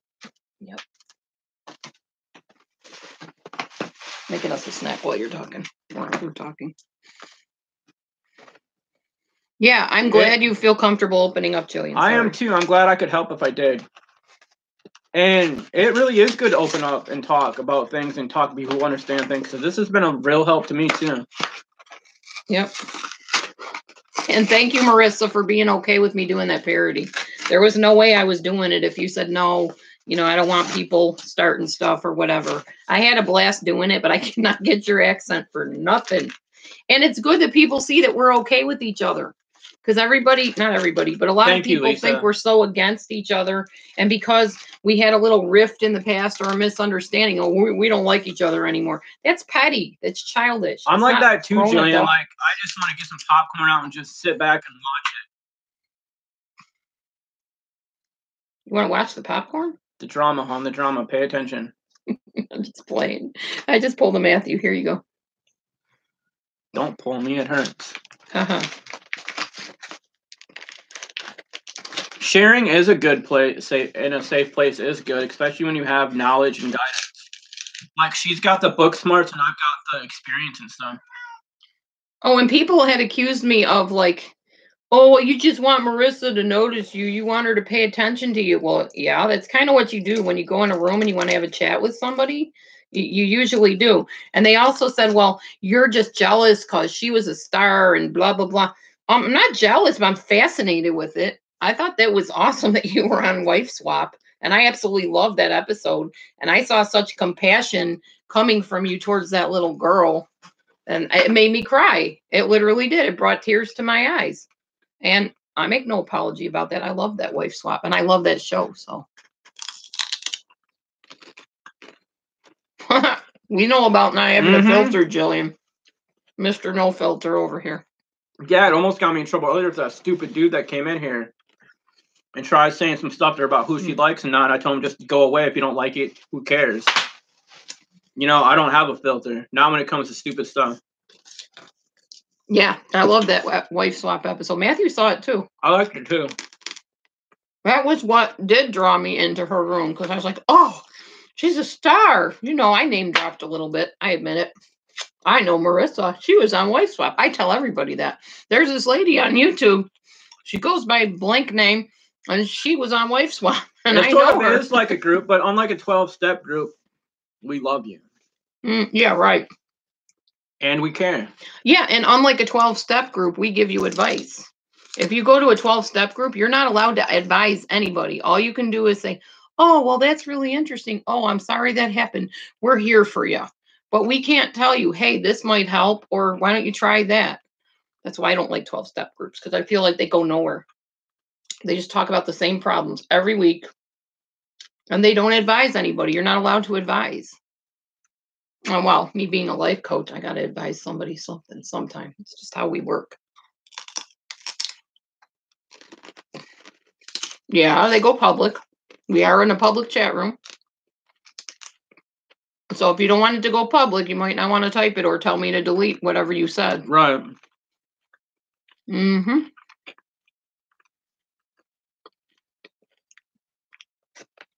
Yes, we're public. Yep. Hence the live streaming idea. Live. You can make it private though. You can, but then people can't find you unless they have the link.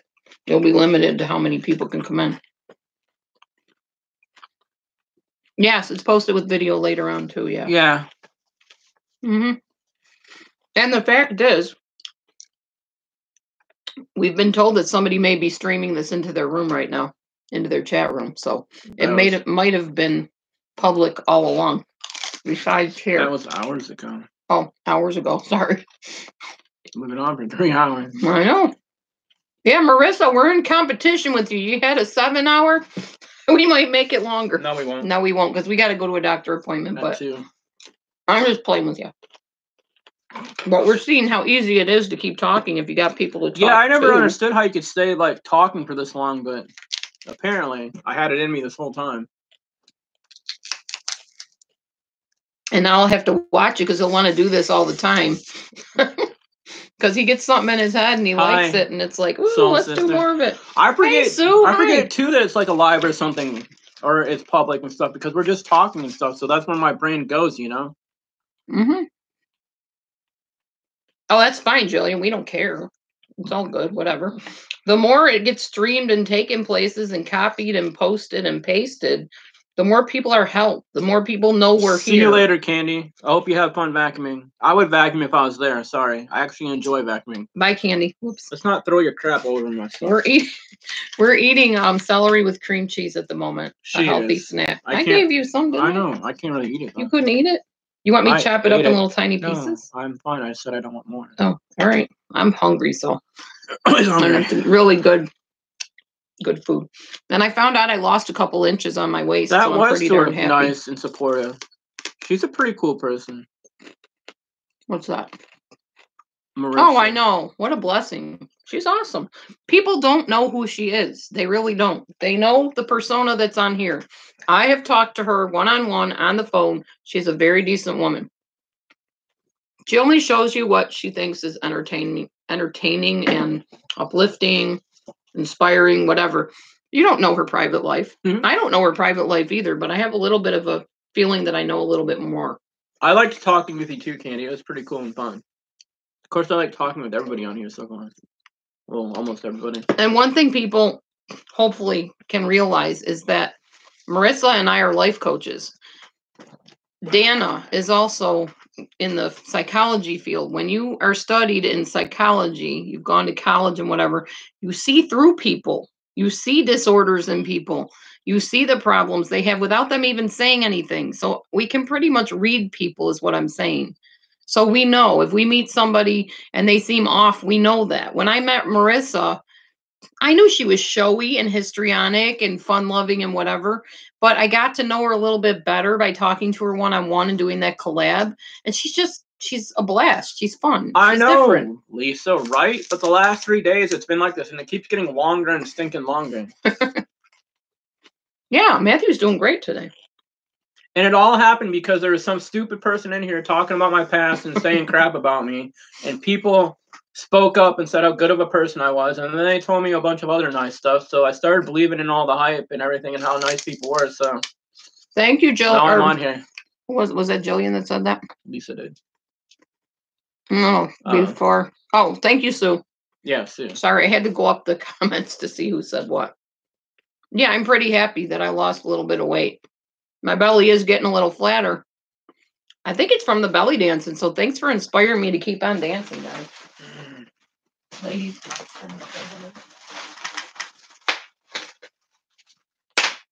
Tell them what you're doing so they don't think you're like shooting guns on the side, honey. I'm just snapping, that's all. You're not snapping, you're snapping bubble wrap. See, I think that too, Jillian. Like, I thought that like the first day, okay.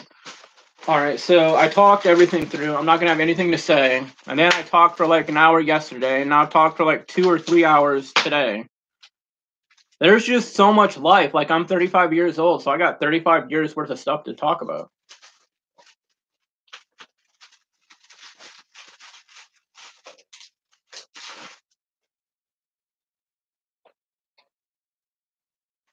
We do make a great team. We're pains in each other's butts sometimes, but I think that goes with the territory. For real. We're about as real as they come, though. Are you going to empty it? Meat tenderizer it? Where is it? Right here. Yeah. I like this meat tenderizer we get from Walmart. I put it in everything almost. Like even on like cottage cheese and stuff.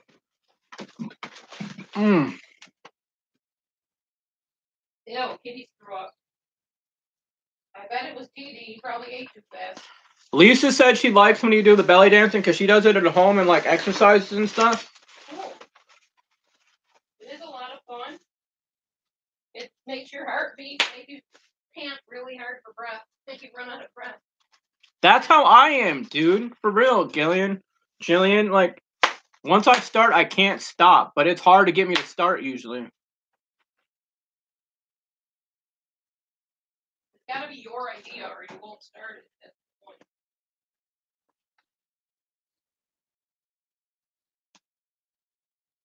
Sorry I haven't been to sleep in 18 hours. I've done that before. It really sucks.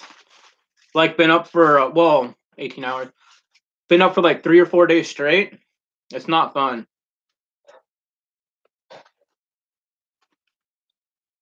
And I'm sure I've missed a lot of stuff. I just try to get everything because I don't want anybody to feel like they're being ignored or not heard or seen, I guess.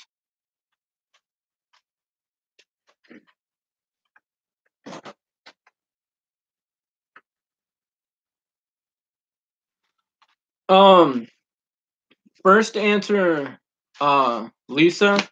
We handle conflict with each other by getting upset at each other, punching each other in the face, and then, getting over it later. No, I'm just kidding. Punching each other in the face. I'm totally joking, for real.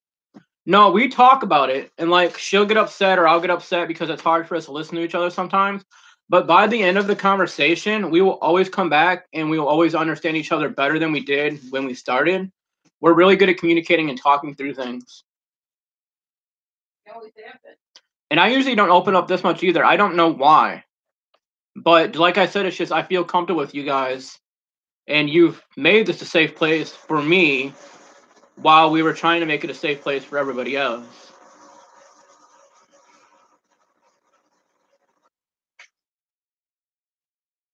We really don't. Sorry, I have no filter, and I don't really think about the things I say before I say them, so I just really say things.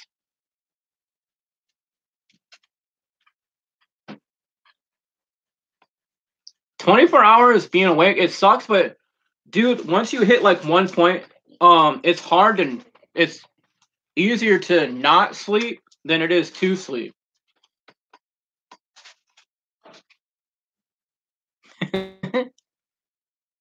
I have that problem a lot too when I drink a lot. Like, I'll be going like every 5 or 10 minutes. It's crazy.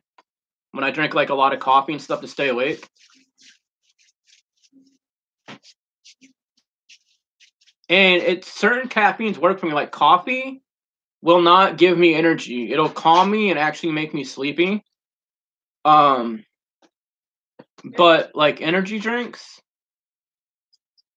give me energy and stuff. Here, Kate. Here, Katie. They can both have some. There you go.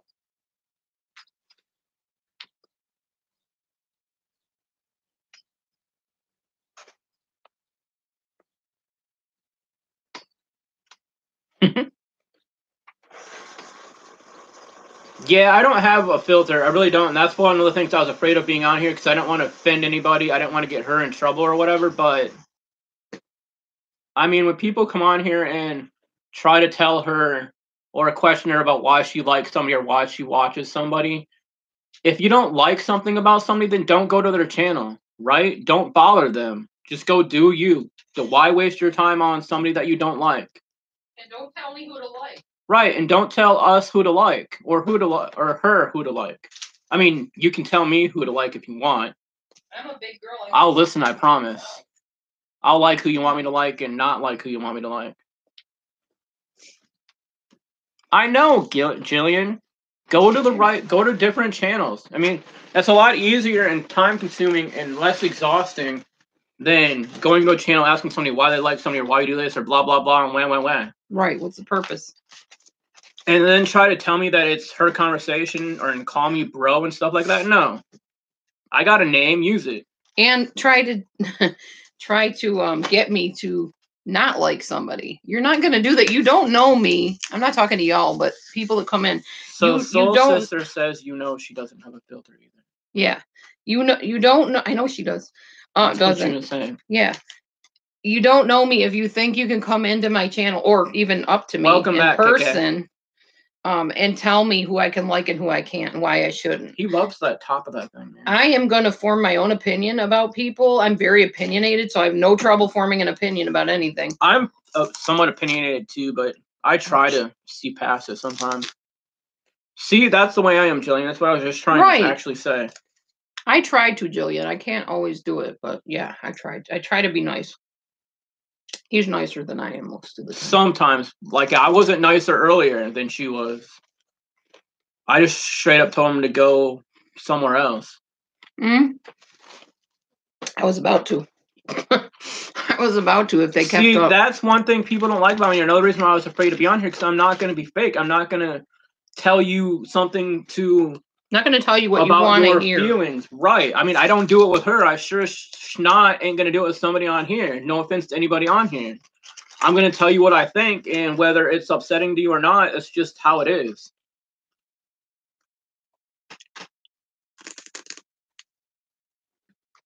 Oh.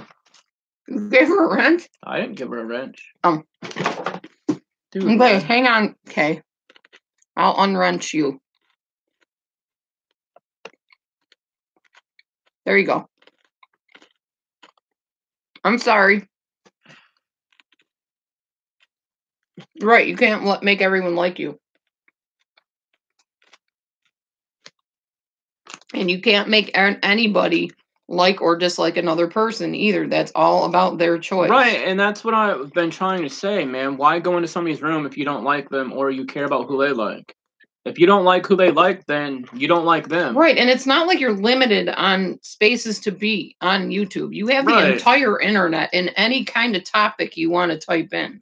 Seriously. I mean, you'll never find anybody on here like us, but that's just because we are who we are. We are one of a kind, or two of a kind, actually. We are that. That's that. Mm-hmm. And we dispel delusions together. Yes, we dispel delusions. That's that. The delusion is that you can come into our room and try to tell us to behave any certain way. Heck no, man. She can't even tell me how to behave. For real. No, I can't. And if I tried to guilt him, he sees right through it. That's what causes most of our arguments, is her ignorance. True story.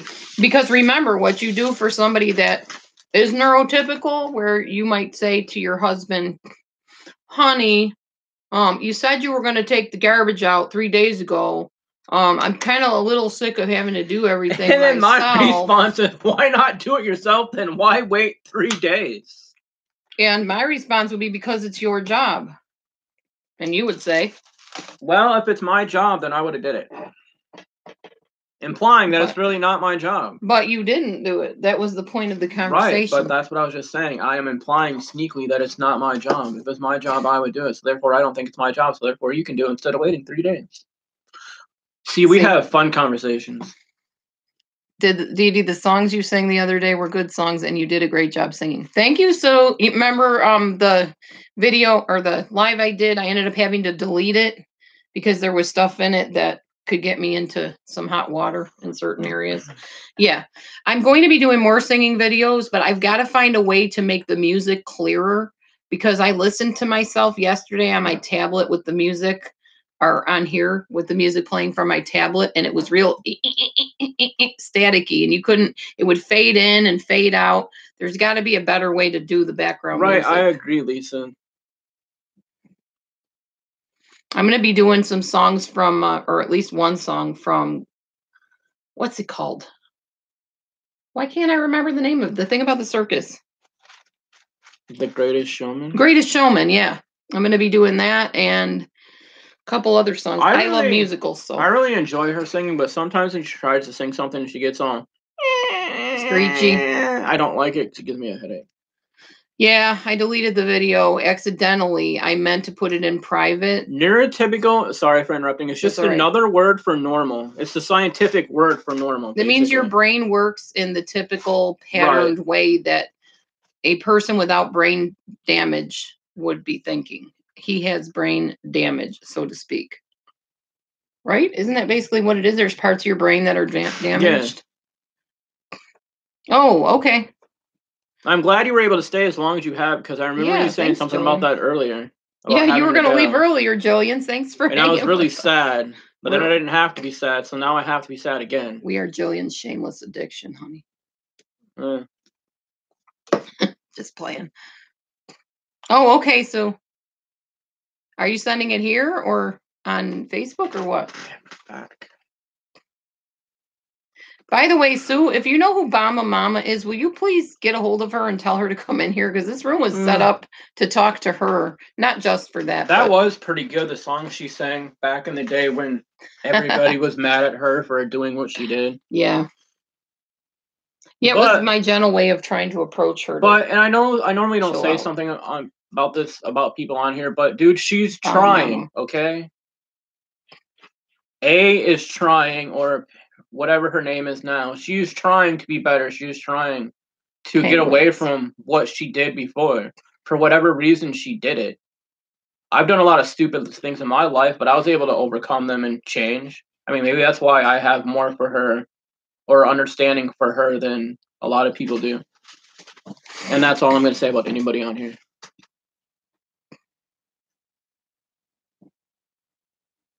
Yeah, I know. I have to scrape some money together. Probably to get one of those good microphones that people use, the big round ones. They put them right in their face like this. I would like to have one of those. My dad probably has one he could send me. I know. She was going to end it earlier, and I was like, why? We don't have nothing else to do. And then something happened with pictures or something, and then we just got back to talking again.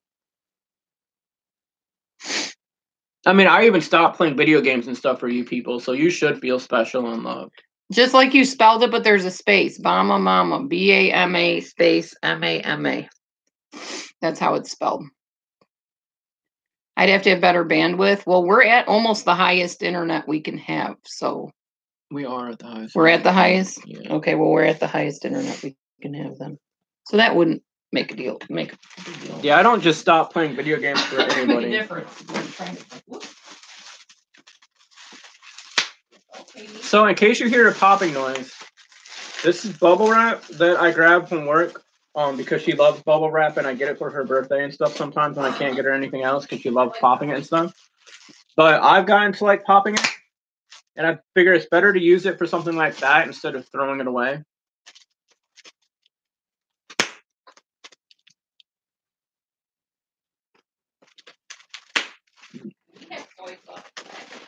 I think you did. It's on the bottom.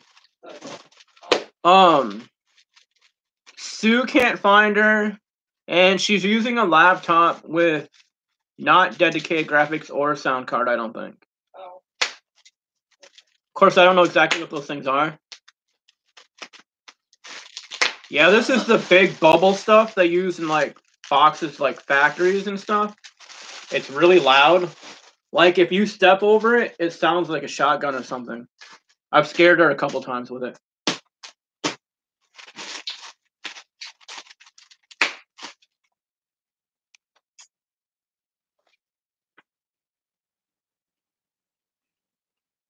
Well, thank you, Lisa. I try. I really am not this talkative, and like I won't remember any of this later because of my dissociativeness and stuff. good it's recorded. Right, but it's good that it's recorded, but I never have the patience later to actually go through all of it and listen because I really don't like listening to myself. But it's good that, people are able to talk and help each other, and I've helped people and people like listening to me. Thank you. I've enjoyed it too, Jillian. Ooh.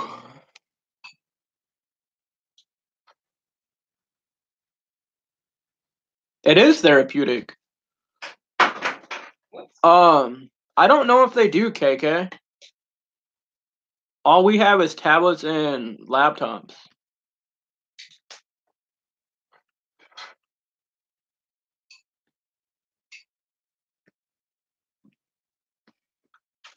Okay, y'all, this is how it turned out. It's got ground turkey, mixed vegetables, frozen and canned. Did you teriyaki it? Tempeh, I did not. I just put soy in it. Okay. There's like corn and green beans and peas and stuff. It smells great. And it has a can of tomatoes, chopped up. It is very tomatoes. therapeutic. Like, I was dancing on them earlier. And I was like, wow, this is really good exercise.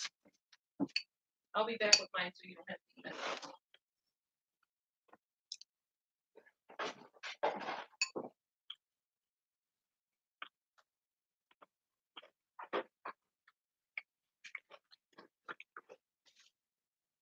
Yeah, it's good that you're not leaving yet either. Sorry if you can't see me. I don't like eating on cam. I'm too shy.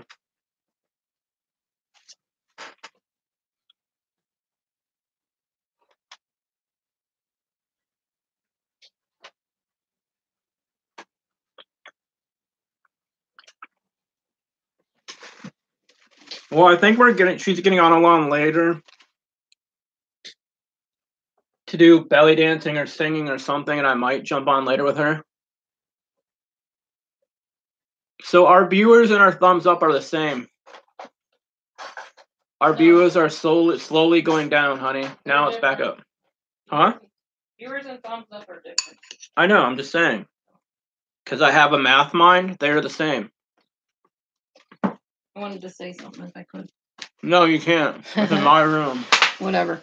Okay, so when I originally came online, like way back when in 2008, my purpose was to help victims of narcissists figure out how to get free, or at least to feel free while they're in the situation. And that's still my heart. But since I've seen all the naysaying and the bullying and stuff going online, my added purpose now is to have a room where people can come and feel safe. And also to be an example of these people that act like juveniles, of how to have a normal chat room and to have a discussion where people can agree to disagree. It's so important because apparently grown adults have not learned that. And it's not necessarily their fault. Some of these people that I've watched clearly have some disorders that they're dealing with themselves, probably from being raised by controlling, abusive egg donor, sperm donor. I don't call them parents because I don't consider certain people worthy to bear that title. And I just want people to see, hey, look at Dee Dee's room. She doesn't have people at each other's throat. Let's go over there. No, they're just doing their normal life and just chatting. And better yet, why don't we try to do that? Why don't we try to have a room that talks about our topic, true crime, or whatever your topic is? I don't know, tortillas, whatever your topic is. And just talk on the topic.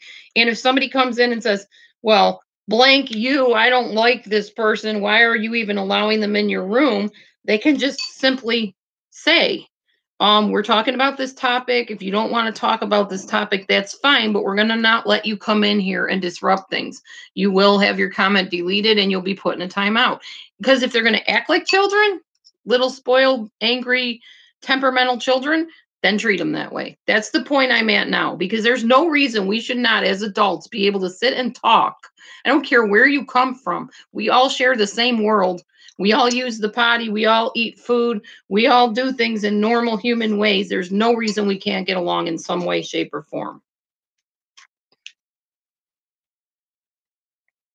That's true, KK.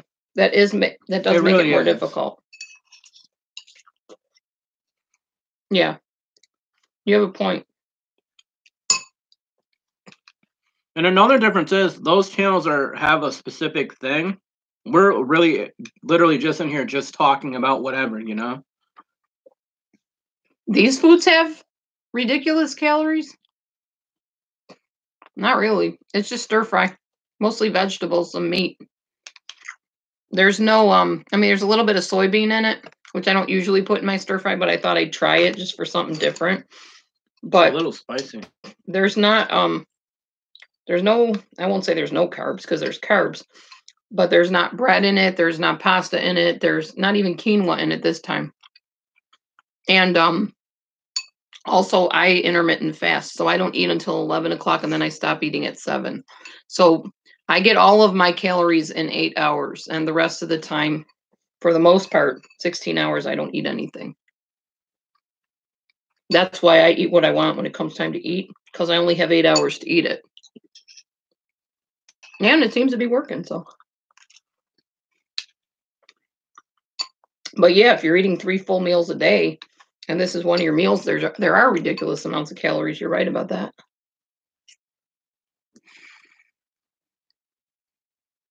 Water. Green tea with stevia, but not like milk or smoothies or anything like that. I have a pamphlet. Hang on, let me get you the link. It's only 99 cents if you want to go and check it out. There it is. It's called 4 Strategies of Successful Intermittent Fasting. I'm going to get you the link to my page so you can go look at it. It'll probably let you browse like inside the page and look around, you know, see what it's about. But I'll post the link here so you can check it out if you want. I kept it really low priced because I figured 99 cents. People have that. But there you go.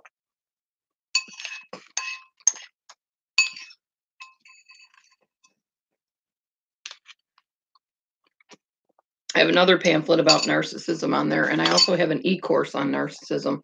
If you've been in a narcissistic abuse relationship and it ends, how to move on past that. I have an e-course where I made writings and also videos each day to go along with it for 8 days. I think it's 8 days, either 8 or 7. I don't know. It's a week's worth. So you can follow along with the pamphlet and the videos.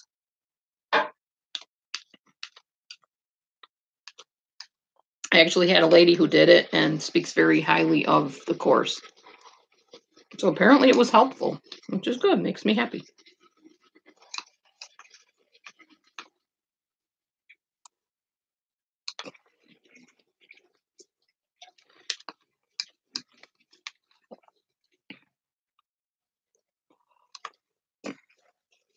I don't know. A lot of people. Okay, Jillian. I'm glad you came on too. We're glad to have you. Matthew says bye. A lot of people want to know the reality of people's lives, but then when people are real, they feel very threatened by that, or maybe jealous. I don't know what the deal is, but they want to know who are they really. But when they really see who they are, they might not like it.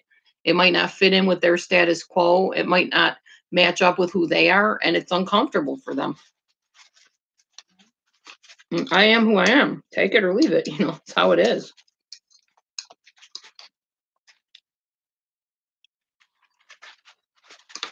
Although I'm always trying to improve.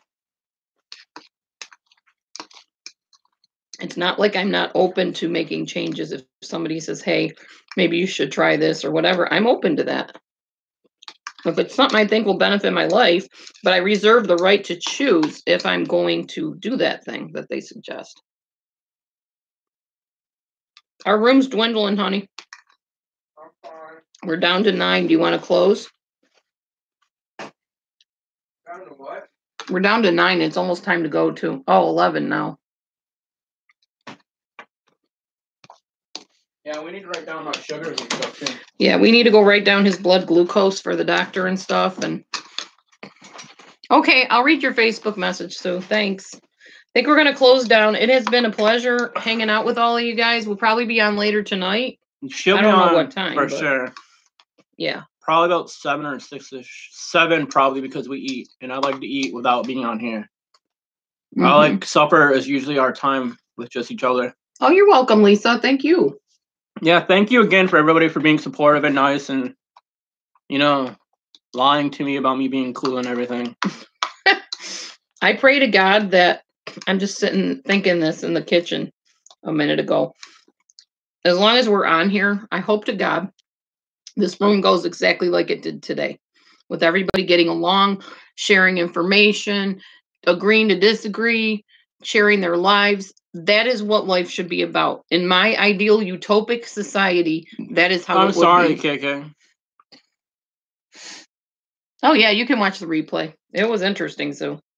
We went from topic to topic to topic in very random order. So, you know, if it ever gets to that point where it becomes a brouhaha brawl session like I've seen on YouTube, I'll shut down. I won't stay open. I'll just start uploading videos again. I don't think it should, though. If everybody respects the boundaries, respects each other, and we keep on deleting the nasty comments and putting people in timeout and booting them out, we should have a great room. Yeah, it'll be 7 our time and it's 12:30 now. So in 6.5 hours, she'll be on again. Yep. I'll probably be video gaming because I like to do that before I go to the day before I go to work to relax and calm and everything. Right. But I might pop in. Oh, and just to let everybody know, Lady A and I will be doing a collab at some point. And I'm not ashamed of that, and I'm not afraid to say that. She's a friend, an internet friend, and I've gotten to know her pretty well off camera. Maybe not in person, but she's a good egg. She means well. She's got some issues like a lot of people do, but she's a good egg. She's done what she can to make things right. And that's all we can ask of her. So she's welcome in my chat room, and I have no problem doing a collab with her. I think it'll be fun. I'm going to do collabs with a few people, I think. I think Dana and I might do a collab at some point. We'll see. See how it all pans out. Anyway, I'm just giving you the heads up so you know, so you're not like, oh my gosh, why is she doing that? Because she's a human being. She made a mistake and she's tried to make it right. More than that, I don't know what to tell you. All right. Anyhow, God bless everybody. Have a wonderful time, and we will see you after Matthew's doctor appointment. Yep, take care. Love ya. Bye for now. Bye. Be blessed.